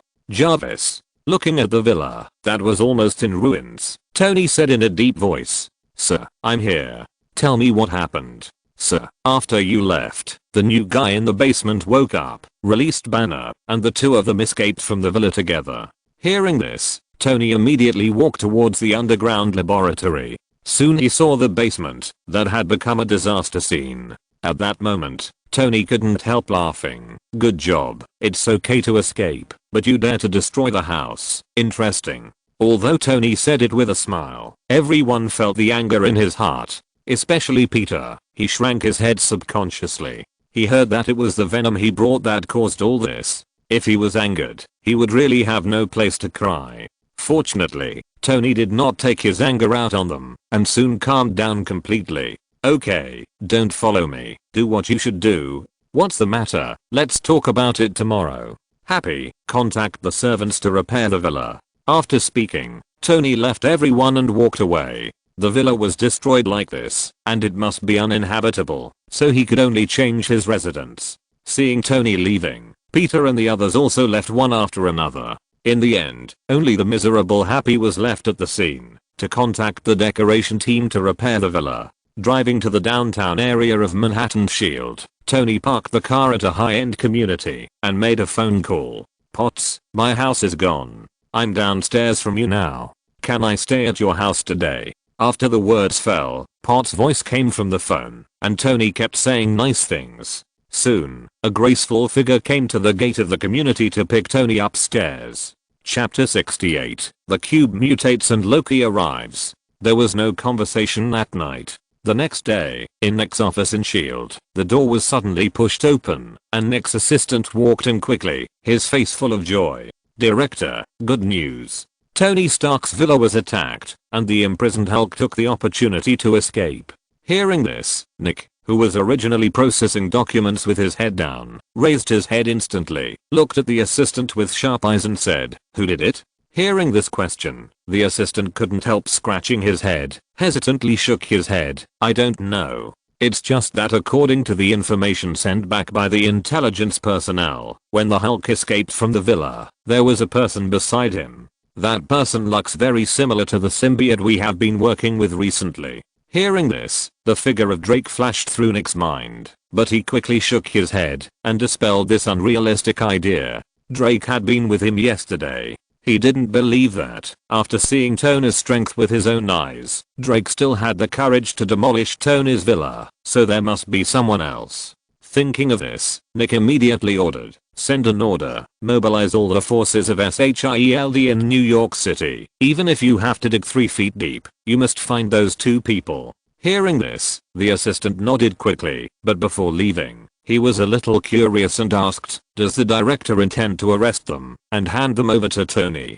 After speaking, Nick looked at him. His eyes were deep, and he didn't explain. Seeing this, the assistant smiled embarrassedly, didn't dare to ask again, and quickly lowered his head and left the office. Watching him leave, Nick retracted his gaze and turned to look out the window.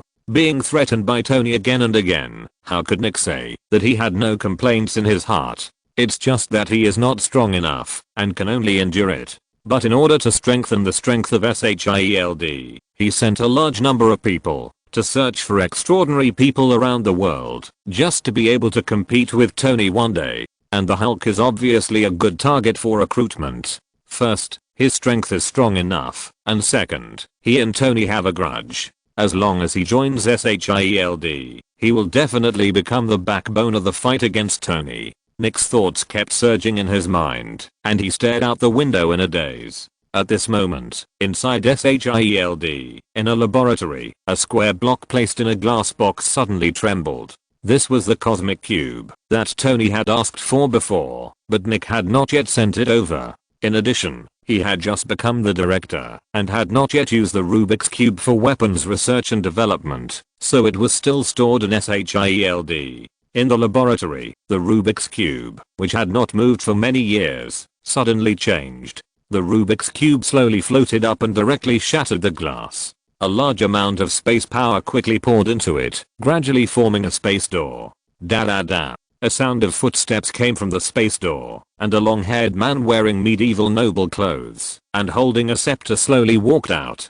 His movements were elegant and calm. Looking at the layout of the laboratory, his eyebrows frivolously frowned, and then he turned his eyes to the cosmic cube, and a trace of arc appeared at the corner of his mouth. With a casual move, he saw the cosmic cube fall into his hands. Looking at the Rubik's Cube in his hand, Loki's eyes flashed with a hint of amusement. "Is this the space gem you want?" After saying that, Loki put away the cosmic cube and walked outside, muttering to himself, "I don't know how my good brother is doing now. I came to see you." SHIELD, as a secret agency, has security that is as strict as the White House. So, when Loki walked out of the laboratory, he was discovered by everyone in SHIELD at the first time. "Stop, who are you? Why are you here?" A guard shouted at Loki, who walked out of the laboratory and quickly raised his gun and pointed it at Loki. Looking at this scene, Loki's expression did not change. He just raised the scepter in his hand and waved it, and suddenly a trace of dullness appeared on the guard's face. The next second, he turned the gun towards himself and fired decisively. Bang! The gunshot rang out, and the guard's head broke like a watermelon. Loki walked past him calmly. A burst of rapid alarms rang throughout SHIELD. This is the alarm that will be sounded only when there is an invasion by foreign enemies. Suddenly, everyone in SHIELD changed their expressions and took action quickly. In Nick's office, Nick was also awakened by the sudden alarm. His expression changed immediately, and he pushed open the door of the office and walked out. As soon as he went out, he saw his assistant running in panic. His face sank and he said, "What's going on?" "It's bad, Director. Something happened in the laboratory. Someone broke into the laboratory and took away the cosmic cube." "What?" Nick shouted, and his emotions became more excited than before. The cosmic cube was something that Tony promised to give to him. Now that it's lost, it would be strange if Tony would let him go. At that moment, without paying attention to the assistant, Nick quickly walked towards the place where the accident happened. He had already sped up as much as possible, but SHIELD was a bit big. When he arrived at the scene, there was nothing but blood and corpses on the ground, and no enemy was seen at all. "Who is responsible for guarding here today?" Nick turned and looked at the breathless assistant and asked. Seeing Nick's murderous look, the assistant was full of tension and stammered, "Yes, Barton. Barton is in charge today." "Where is he?" I don't know," the assistant said with tears in his eyes. He hurried to report the news as soon as he got it, so he didn't know where Barton was. Hearing this, Nick's expression became even gloomier, and he turned and walked towards the monitoring room. As an important institution, SHIELD has surveillance cameras everywhere. Soon, Nick came to the monitoring room and called up the surveillance of the research institute.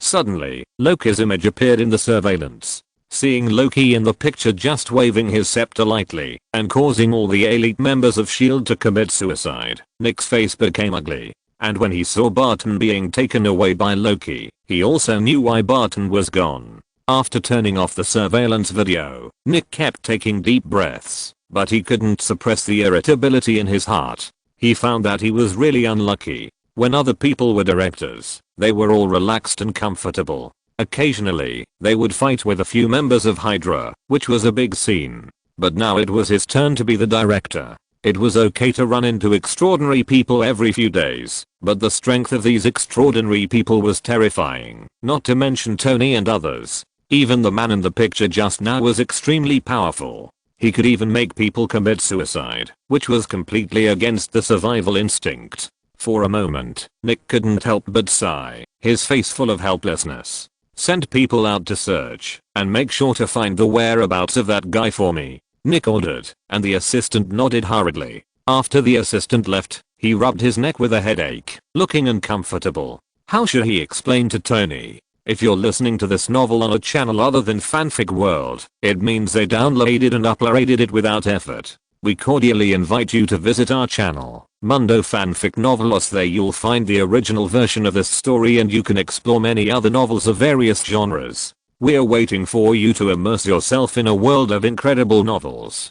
Chapter 69. Dr. Octopus in the Slums. The villa was still under renovation, and Tony was still staying at Pot's house temporarily. Looking at the neat living room, which was completely free of the mess from last night, Tony couldn't help but curl up his lips. Just then, a doorbell rang from the door, and Tony subconsciously said, "Jarvis, open the door." After he finished speaking, there was no response, and then he remembered that Jarvis was still in the villa.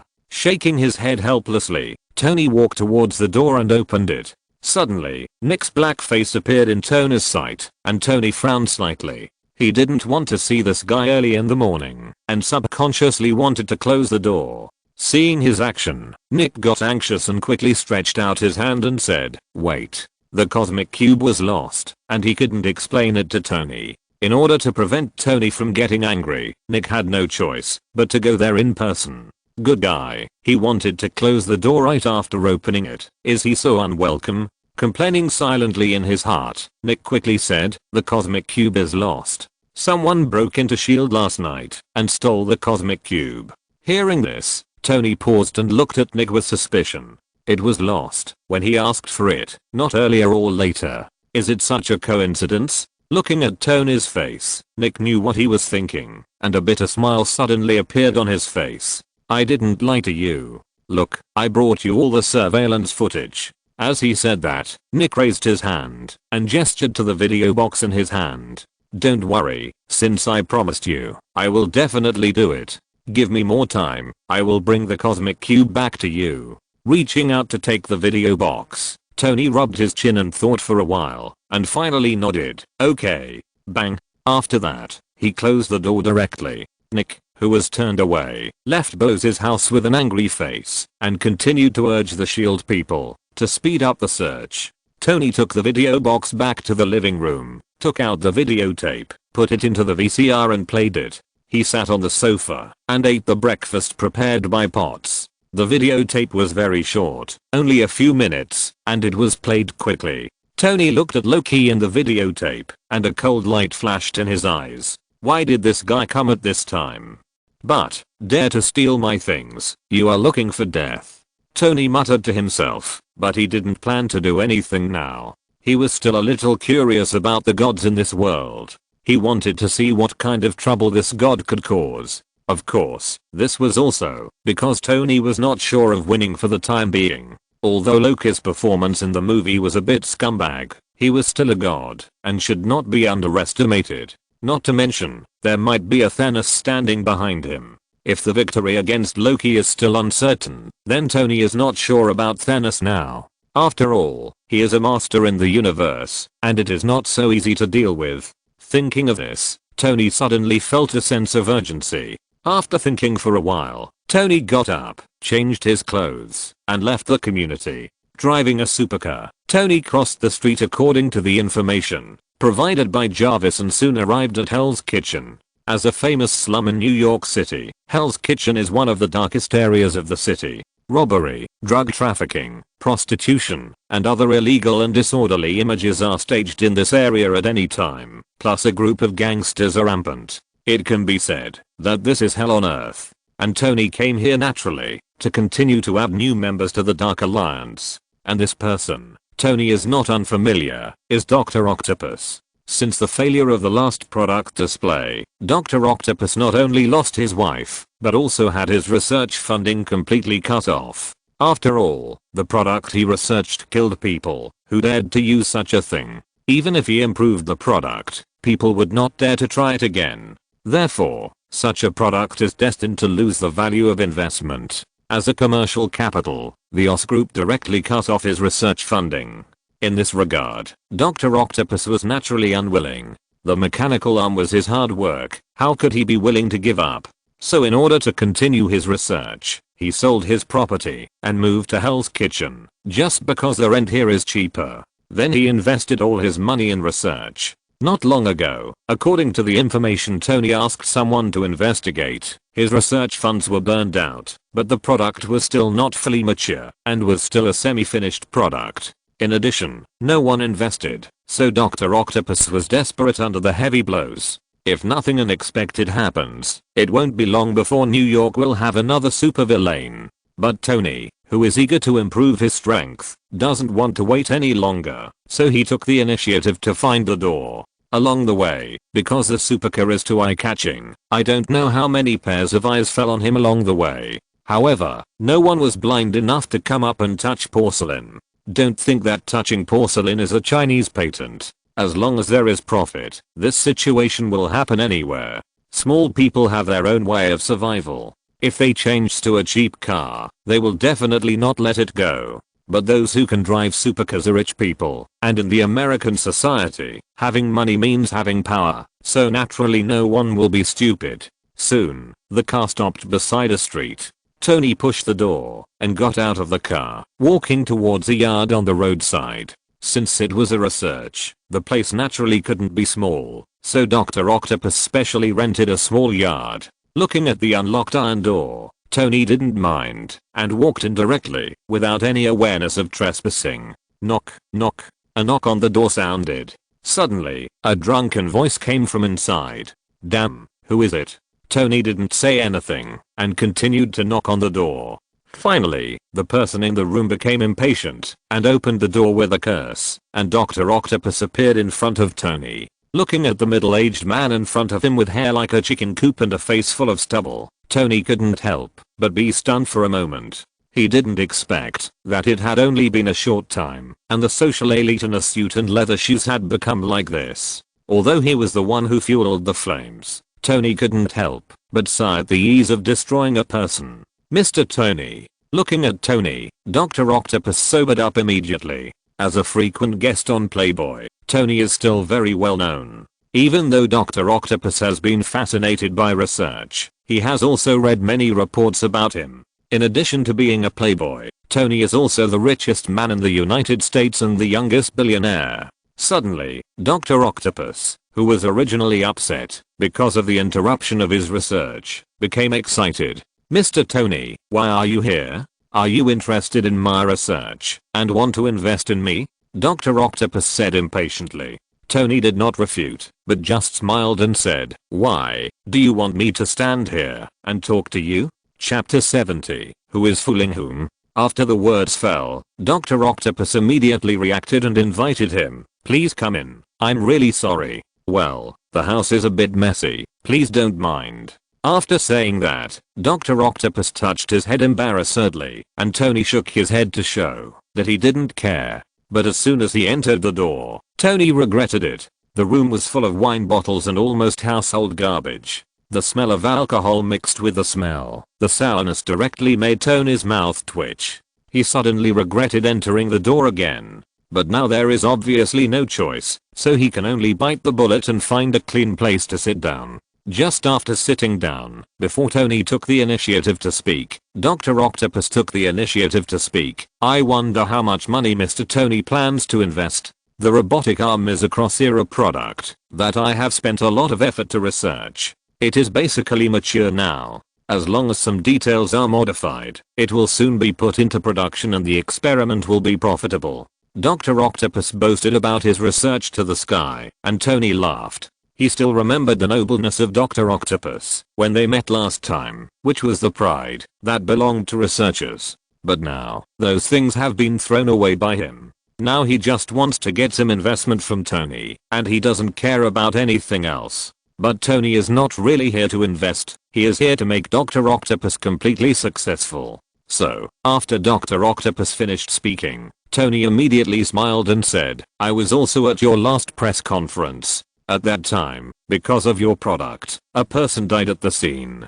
Now, has the situation improved? Tony directly pointed out his research stains, but did not reveal the identity of the deceased, to avoid embarrassment to Dr. Octopus. But now it is not much different. He didn't expect Tony to have experienced the last press conference, so it was much more difficult to fool him. But he still didn't want to give up. This was his last chance. He couldn't find any capital to invest in him except Tony. So it's not an exaggeration to say that Tony is his last straw. Ahem. Mr. Tony, don't worry, I have improved the mechanical arm, and there will definitely not be similar problems again, I promise. Promises are useless. After all, words are not enough. How about this? How about you try it yourself? Tony said. Hearing this, Dr. Octopus hesitated. To put it bluntly, he didn't even know why people died at the previous press conference, so what's the point of talking about a solution? Just now, he was just talking nonsense to attract investment. But now Tony actually asked him to try it himself, which could cost him his life. For a while, a dilemma was placed in front of him, to wear it or not. If he wore it, his life might be in danger, which was a complete gambling behavior. If he didn't wear it, there was an 80% chance that this investment would go bankrupt. Even he, the developer, didn't dare to wear something, so who else would dare to wear it? So, at this moment, he could be said to be in a dilemma. Seeing his uncertain face, Tony smiled slightly and waited quietly without urging. He knew these crazy scientists. Nothing was more important than their research, and they would even sacrifice their lives for it. As long as Dr. Octopus put on the mechanical arm, Tony's goal would be achieved. At that time, he would not be able to take it off, even if he wanted to. In this way, the supervillain was completely born. Not to mention, this really made Tony feel like he was making history. For a while, he was waiting for Dr. Octopus's choice with great interest. In the end, Dr. Octopus gritted his teeth and said with a fierce look on his face, "Okay, I agree."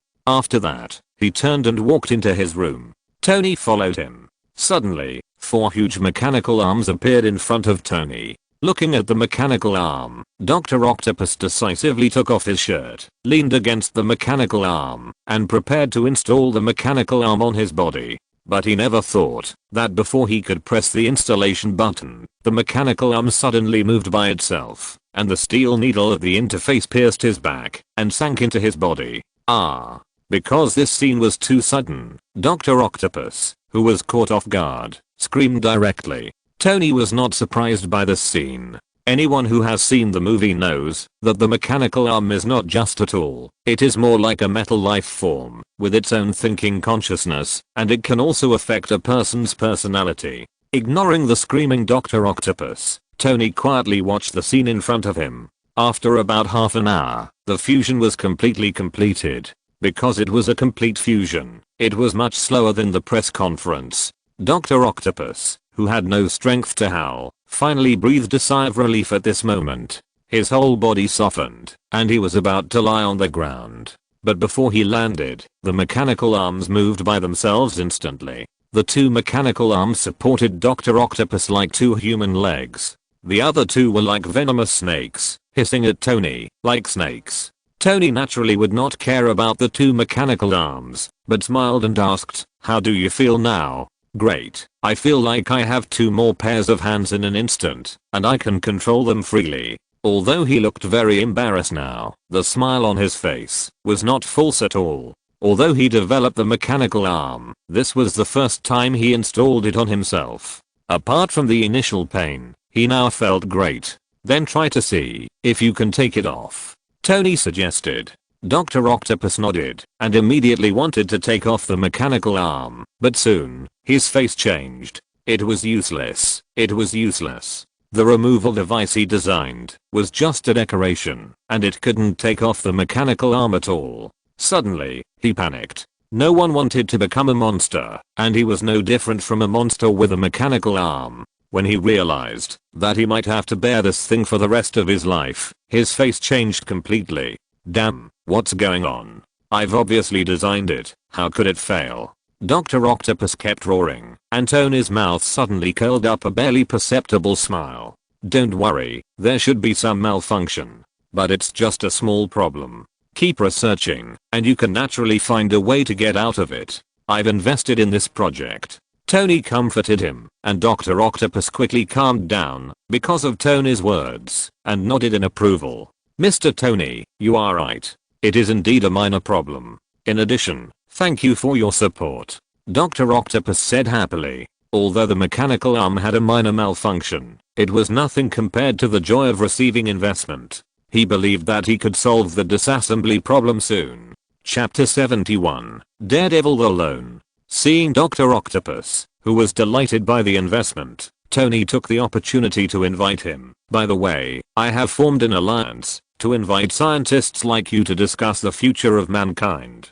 I want to invite you to join. What do you think? Tony asked casually, as if he had decided on the spur of the moment. Sure enough, Dr. Octopus didn't care and nodded and said casually, okay, no problem. I also want to communicate with my peers. Ding, congratulations to the Dark Alliance for adding a new member, Dr. Octopus. The reward has been issued. At the moment when Dr. Octopus agreed, the system prompt sounded in Tony's mind. Even though it was not the first time he heard it, every time he heard this sound, Tony felt like he heard the sound of nature, because it meant that his strength was about to be improved again. At the same time, after this incident, Tony also found a loophole that was not considered a loophole. That is, no matter what name someone is asked to join, as long as the person agrees, the system will recognize it. Don't underestimate this point. In this way, you can operate more space, and maybe you can brush the system's rewards. But this is just an idea now. Tony still needs to think about what to do. Suppressing his thoughts, Tony stood up with a smile and said, then it's settled. I will prepare a new laboratory for you. I will inform you when the time comes. I'll take my leave now. After getting what he wanted, Tony immediately lost interest in staying and said goodbye directly. Dr. Octopus saw this and couldn't keep him, so he could only get up and send Tony away. After returning downstairs and getting in the car, Tony didn't rush to start the car, but first opened the system lottery and started a new round of lottery. Staring at the turntable, under Tony's gaze, the pointer on the turntable slowed down and finally stopped. Suddenly, a pig appeared on the turntable, rushed towards Tony's mind quickly, and sank into Tony's mind. After closing his eyes to digest for a while, when Tony opened his eyes again, a trace of heat flashed in his eyes. At this moment, he suddenly remembered Cyclops among the mutants and wanted to compete with him to see whose eyes were more powerful. I just don't know if there are mutants in this world. After traveling here for so long, he has not heard of any news about mutants, nor has he discovered their existence. Opening the personal information panel that he hadn't looked at for a long time, looking at the luxurious data, Tony raised a confident smile at the corner of his mouth.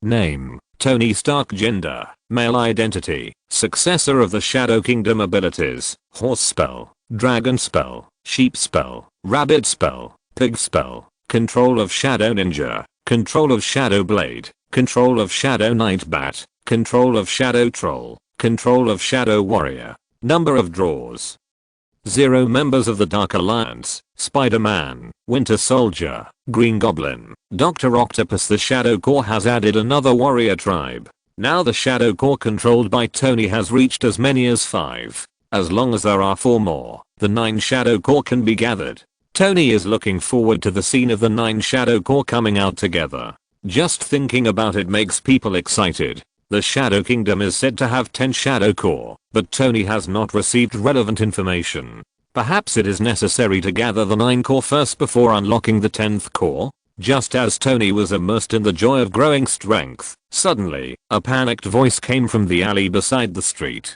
A man dressed as a gangster was easily subdued by a man wrapped in a uniform. This man was ruthless and made the gangster suffer. Hearing the movement, Tony turned his head and looked through the car window at the alley. At the moment, his eyebrows raised slightly and a hint of surprise flashed in his eyes. As a city where superheroes gather, there is never more than one superhero in New York. In addition to the famous Spider-Man, Daredevil and Punisher are all superheroes wandering in the dark. But unlike superheroes in the light like Spider-Man, Daredevil and Punisher are superheroes who lean towards the dark side. Every time Spider-Man subdues a criminal, he will hand him over to the police for disposal.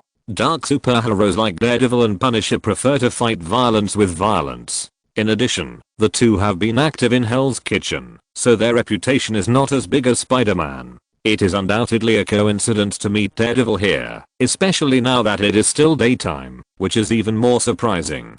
Although Tony knew about the existence of Daredevil before, He had no intention of recruiting him. After all, these superheroes who have come through hardships are determined and cannot be compared with young people like Peter. It takes too much effort to recruit them. These guys should have conflicts with Kingpin's forces, but Kingpin did not tell Tony, and he probably wanted to solve it himself. However, now that they have a chance to meet, Tony will not turn a blind eye. No matter whether it succeeds or not, he will try it. What if Daredevil agrees directly? With a relaxed attitude, Tony pushed the door and got out of the car and walked into the alley. Sensing Tony's approach, Daredevil hadn't spoken yet, but the gangster couldn't help but beg for help. "Save me please, save me." Hearing this, Tony didn't even look at him, but just looked at Daredevil with interest and said, "You are the superhero of Hell's Kitchen, right? I wonder what this guy did. I asked you to catch him in broad daylight."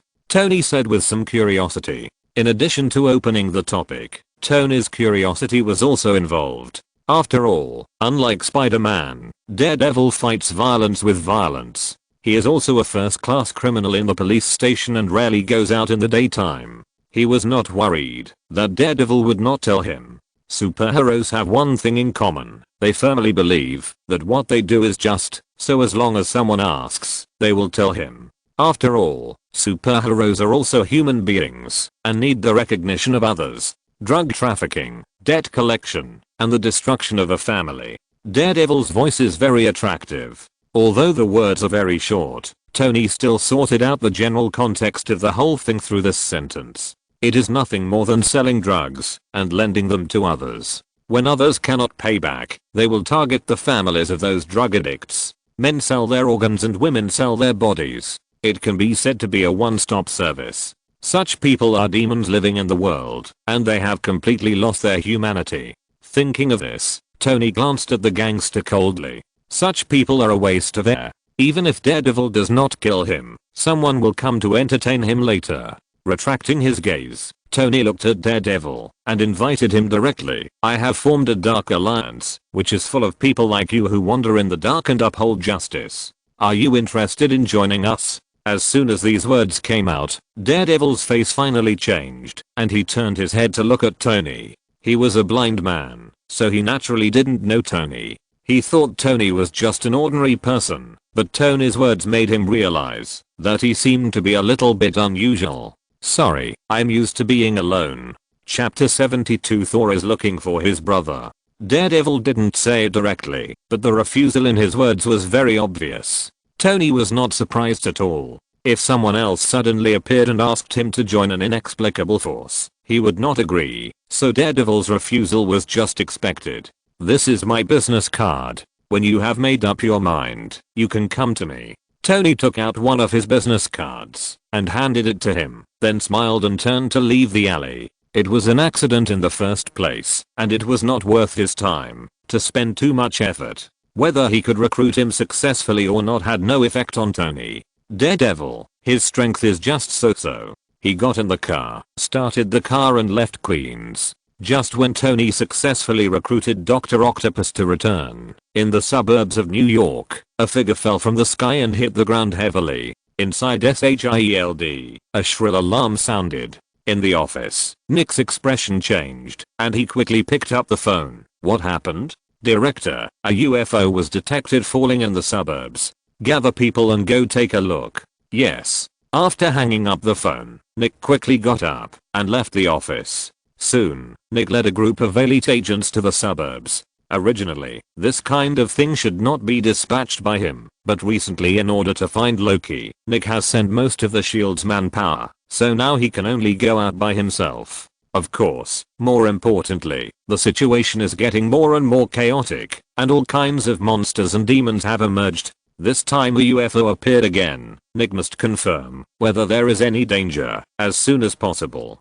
Half an hour later, Nick and his men arrived at the scene smoothly. Seeing the huge pit at the scene and the person lying in the pit, Nick's eyes shrank. The Shield people quickly blocked the surroundings. Nick hesitated for a moment, but still walked towards the huge pit. As he approached, he finally saw the person lying in the pit clearly. A cry of surprise rang out from Nick's mouth. "Thor?" After saying that, looking at Thor who was obviously unconscious, Nick quickly waved to the people next to him. Hurry up and call a doctor to wake this guy up. Yes, chief. Soon, Thor was taken to the car, and two people in white coats sat him down to examine him. Nick remained in the pit, looking at the hammer standing in the pit, with a flash of curiosity in his eyes. He knew Thor. Thor had been to Earth a few years ago, so he knew very well that this hammer was a treasure. If he said he was not curious, it would definitely be a lie. While Thor was unconscious, Nick stepped forward and wanted to pick up the hammer. Unfortunately, he overestimated himself. No matter how hard he tried, he still couldn't lift Thor's hammer. For this reason, he deliberately found a few more people to try, but it was obviously useless, and the hammer still didn't move. Helplessly, Nick could only wait for Thor to wake up. After an unknown amount of time, Thor finally woke up in the car, and Nick, who got the news, quickly walked over. "Hey, how are you? Are you okay?" Nick greeted. Thor nodded. His expression was still a little confused, and his mind was obviously still a little unclear. Fortunately, everything was temporary. Soon, Thor completely recovered and looked at Nick and said, "Why are you here? I should be the one asking you this. Didn't you return to the God realm? Why are you back again?" This was also what Nick was puzzled about. "I'm here to find my brother, Loki." Loki? Nick frowned. For some reason, he suddenly remembered the guy who took away the cosmic cube. At that moment, Nick waved to the assistant next to him and asked him to bring Loki's photo. Soon, the assistant brought a tablet over, and Nick slid a few times and handed it to Thor. "Is this the guy you are looking for?" Seeing the photo, Thor suddenly became excited. "Have you seen him?" Seeing this, Nick's mouth twitched. It was confirmed. It was this guy. "I have seen him. That guy not only stole the cosmic cube, but also killed many of our shield people." After the words fell, Thor shut up instantly, with a trace of embarrassment on his face. Without even confirming, he knew that what Nick said must be true. After all, he knew what Loki looked like. The two of them tacitly did not mention this matter again. Nick changed the subject and said, "We are also looking for him now. Why don't you come with us first? I'll tell you when we find him." Hearing this, Thor nodded without hesitation. "Thank you very much. Although he is a god, he is more like a person with great power. It is unknown when he will find someone in the vast sea of people. So, Nick is willing to help, and he is also happy." Similarly, Nick, the old fox, never does a business that loses money. Thor is a powerful fighting force. For him who is in urgent need of power, he is definitely a person worth winning over. So the two of them can be said to hit it off immediately, and the occasion is harmonious. Without staying in the suburbs, Thor took the hammer and followed Nick back to SHIELD. On the high-rise building of the New York Times building, Loki was looking down at the countless people on the ground with a smile on his face. Hawkeye, who was controlled by him, stood quietly behind him. What a prosperous scene, but it's a pity that it will be destroyed soon. "How is the preparation of the radiation device going?" Loki asked without turning his head. Hawkeye replied coldly, "It's almost ready. It will be completed in 3 days. Hurry up, I can't wait." Loki urged, and Hawkeye nodded. At this moment, Loki suddenly turned his head to look in the direction of SHIELD. His calm eyes suddenly became sharp, and a playful smile appeared at the corner of his mouth. Before, he thought Thor was on Earth, but after he left SHIELD, he found that Thor was no longer on Earth, which made him a little disappointed. But now, he felt Thor's breath again, which immediately aroused his interest. Whoosh! Loki's figure instantly soared into the sky and flew towards the direction of SHIELD. Outside the SHIELD building, Nick and his group had just got off the car, and at this moment, Thor looked up at the sky. Seeing his appearance, Nick also subconsciously looked up and happened to see Loki falling from the sky. Nick's face suddenly changed, and the shield agents also raised their guns. Loki didn't even look at this scene, but just looked at Thor and said, "My good brother, we meet again." "Loki," Thor said softly. His face became solemn, and at the same time he tightened the hammer in his hand, looking as if he was ready to take action at any time. Seeing this, Loki smiled. "Are you sure you want to do it here?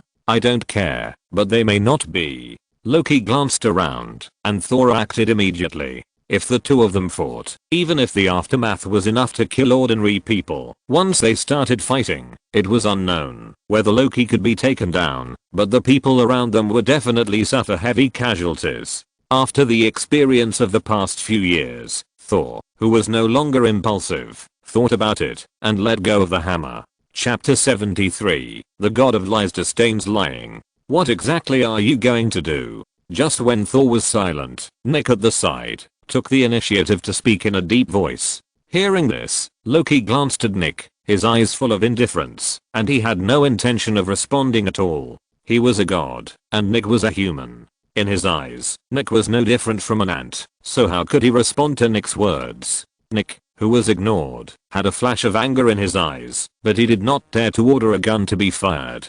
After all, he had seen Loki's strange power, and he did not want to blow his own head off.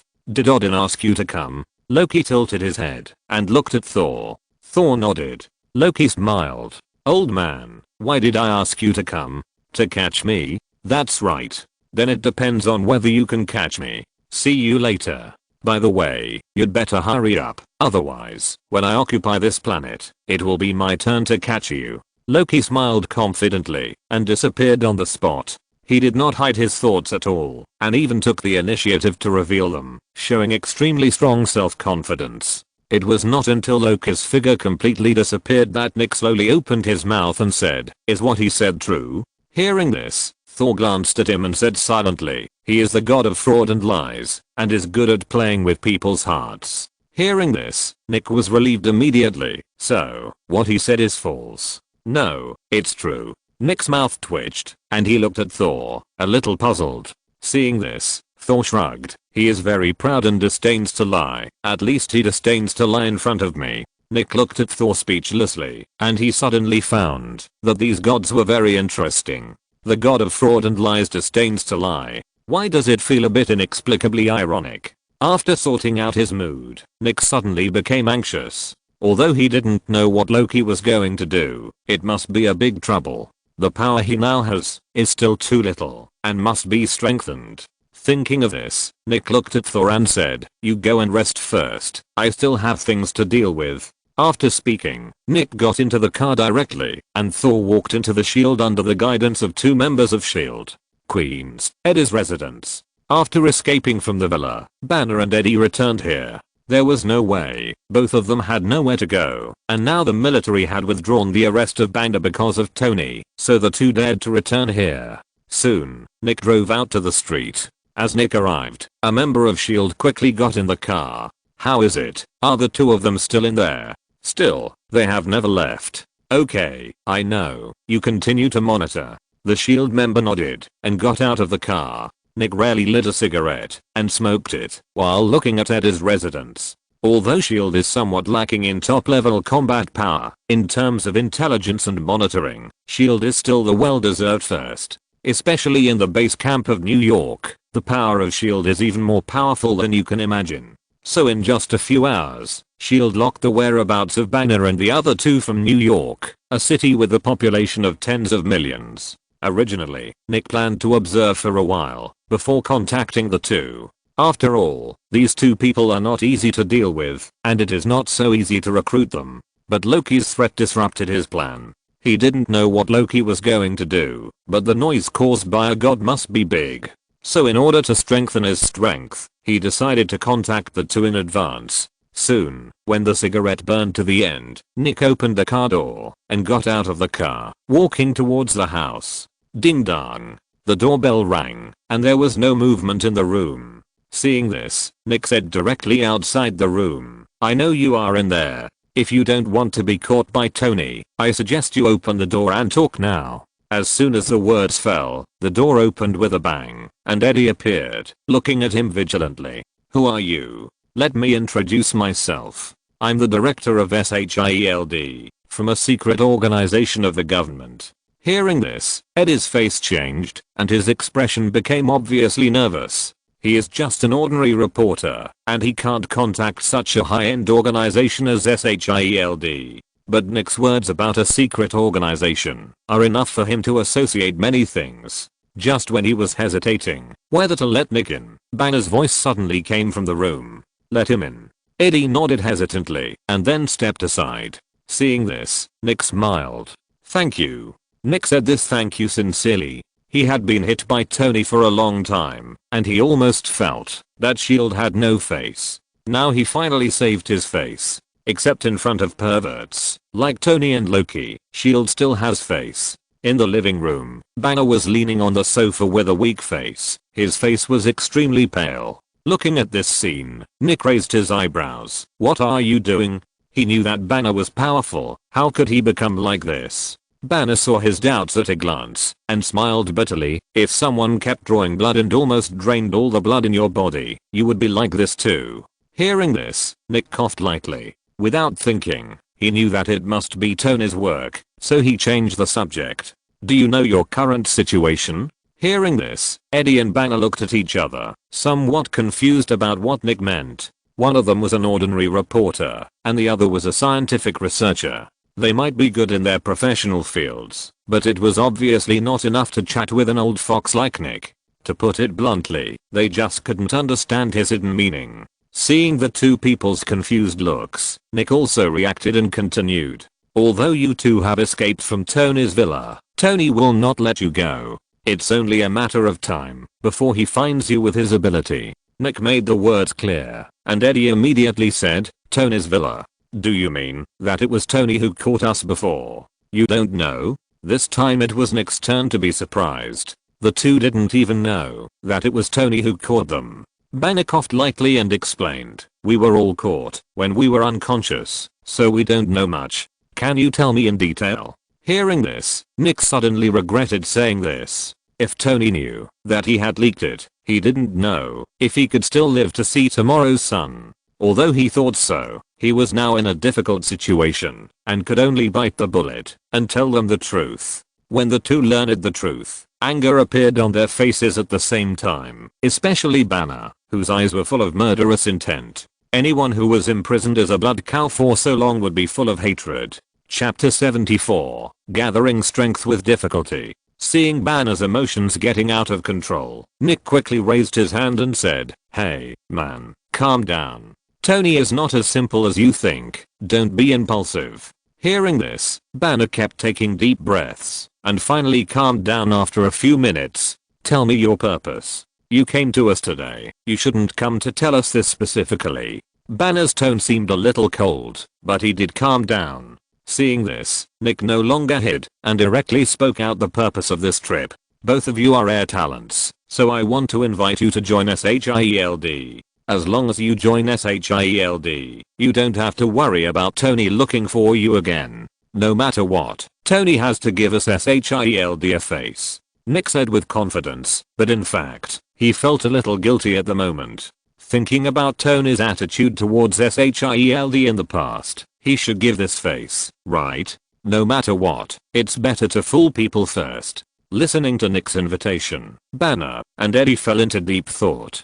To be honest, the two of them didn't know how to choose now. Originally, they planned to take revenge after escaping. However, although they didn't know how strong Tony was, even Nick, the director of S.H.I.E.L.D., warned them that Tony was obviously stronger than they thought. If they couldn't take revenge, the two didn't know what to do. So, after thinking about it, Banner nodded first. "Okay, I agree, but S.H.I.E.L.D. can't stop me from taking revenge in the future." Listening to Banner's conditions, Nick smiled. Happy cooperation. After saying that, he turned to look at Eddie. Eddie didn't have any opinions, and his hesitation just now was just because he didn't know how to choose. Now seeing that Banner agreed, he didn't continue to struggle and nodded. "Okay, I agree too." After the words fell, Nick was completely relieved. "Welcome to join S.H.I.E.L.D. Come back with me now to report." "Okay." The two nodded, got up and left here with Nick. And just as they left together, not far away, at Peter's house, Peter was walking out of the house under the assignment of Aunt May. When passing the intersection, Peter happened to see Banner and Eddie following Nick. Peter had never seen Banner and didn't know him, but he sensed the venom sleeping in Eddie's body. The symbiote in his body was originally split from the venom. It's no problem to be far away, but as long as you get close, they will sense each other. At that moment, Peter stopped and looked directly at Eddie, his eyes full of suspicion. Similarly, when Peter looked at Eddie, Eddie also turned his head to look at Peter at the same time, and his expression changed. He didn't know Peter, but he received the Venom's warning, and the two of them couldn't help but meet in midair. As their eyes collided, Eddie quickly retracted his gaze, continued to follow Nick, as if nothing had happened, and got into the car. Peter didn't chase him, but just watched the car start and slowly leave. In the driver's seat, Nick noticed Eddie's actions and asked curiously, "What's wrong? You've been staring at the rearview mirror?" Hearing this, Eddie did not hide it, and pointed directly at Peter. "That guy seems to be the one who arrested me before, Spider-Man." After speaking, Nick's expression moved, and his eyes immediately cast towards the rearview mirror. When he saw a young man standing at the rear of the car, Nick quickly memorized his appearance. He had tried to check Peter's identity before, but because of the spider suit, he couldn't find any information at all. Unexpectedly, there would be such a surprise today. Of course, he didn't want to do anything because of this, but knowing the true identity of the opponent would also make Peter more cautious in his actions. Okay, stop looking, and stay away from him in the future. It's best not to be his enemy before dealing with Tony. Hearing this, Eddie nodded and retracted his gaze. On the other side, Peter watched the rear of the car disappear, took out his mobile phone and dialed Tony's number. Soon, the call was connected, and Tony's voice came from it. "Hey, little Peter, why are you calling me all of a sudden?" "Mr. Tony, I'm looking for the murderer who destroyed your villa. That guy and I are neighbors, and he lives next door to me. But I just saw someone from S.H.I.E.L.D. taking him away. In addition, there is also an elegant middle-aged man next to him, who should be his accomplice in escaping prison." "Okay, I see. Don't act rashly for now," Tony said and hung up the phone. Peter continued to walk to the supermarket to buy some things. At Potts's residence, Tony, who was lying on the balcony, hung up the phone and looked at the sun shining in from the window with a smile on his face. Things are getting more and more interesting. Who are these people trying to deal with? Loki or me? Tony guessed with a smile, but he was not worried at all. He has already merged the 5 major spells and is no longer the rookie he was before. Except for some terrorist characters, let alone Banner and the others joining S.H.I.E.L.D., it would be useless, even if they joined the White House. The reason why he didn't take action was because Tony wanted to see who S.H.I.E.L.D. was targeting. If it was him, Tony would have to see if S.H.I.E.L.D. had the strength. If it was Loki, he wouldn't mind watching a good show. In the S.H.I.E.L.D. meeting room, when Nick returned to S.H.I.E.L.D. with his men, he summoned Steve, Thor and others to a meeting without waiting for them to get familiar with S.H.I.E.L.D. Soon, all the extraordinary forces of S.H.I.E.L.D. gathered together, divided into 3 parts, and sat in different positions. Steve and Flint gathered together, Banner and Eddie stayed together, and Thor was alone in his own group.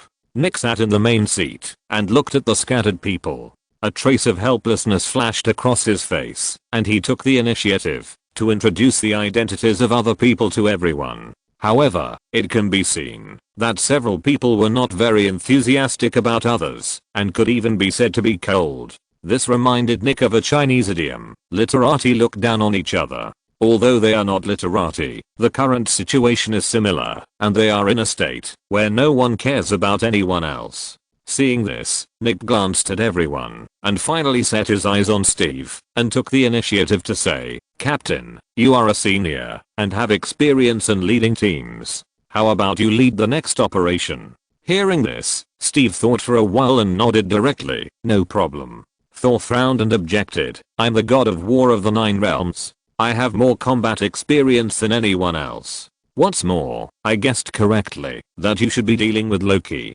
Then you should let me lead the team. I know him better than you all." Chapter 75, The Love and Hate Between 2 Brothers. Thor objected directly, not giving Nick any face at all. This made Nick very embarrassed, but he did not show it, but persuaded, "Thor, this is Earth after all. You don't understand the situation. I think it's better to let the captain lead the team." Nick said tactfully, hoping that Thor would give him some face, but it was completely useless. Thor still didn't buy it. "I'm a god, and a mere mortal wants to command me? If that's the case, then let's act separately." After this, Nick was immediately at a loss, and Steve and others looked at Thor with unfriendly eyes. Even Banner and the other 2 who were watching the show on the side looked at Thor with cold eyes. After all, his words were not only directed at Steve, but also included everyone present.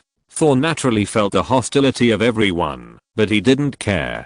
Although Thor was no longer arrogant after his experience on Earth a few years ago, some things were engraved in his bones and could not be changed. That is, the pride of being a god. Even though the people present were all extraordinary, in Thor's eyes, they were no different from ordinary people. Thor and Loki were exactly the same in this view. Suppressing the rising blood pressure, Nick kept reminding himself in his heart that he brought people here by himself and should be calm. Thor, Loki's strength is extraordinary. Only if we all work together can we better take him down. Besides, we don't know what conspiracy he has yet. At this time, we should work together instead of fighting among ourselves. We all have the same goal. Can't we put aside our prejudices? Nick tried his best to persuade him, but obviously, Thor still went his own way. After flirting with the blind man, I don't need your help. If I hadn't been concerned about you, I would have taken down Loki.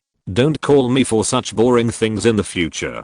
See you later. After saying that, Thor got up and left the meeting room. As he left, the atmosphere in the meeting room suddenly became a little cold. Nick sat in his original position with a sullen face, and the anger on his face was clearly visible. Banner and Eddie sat quietly aside and continued to act as invisible people, while Steve stood up and walked out. Flint followed him. In the end, the first extraordinary meeting of S.H.I.E.L.D. ended in a bad mood.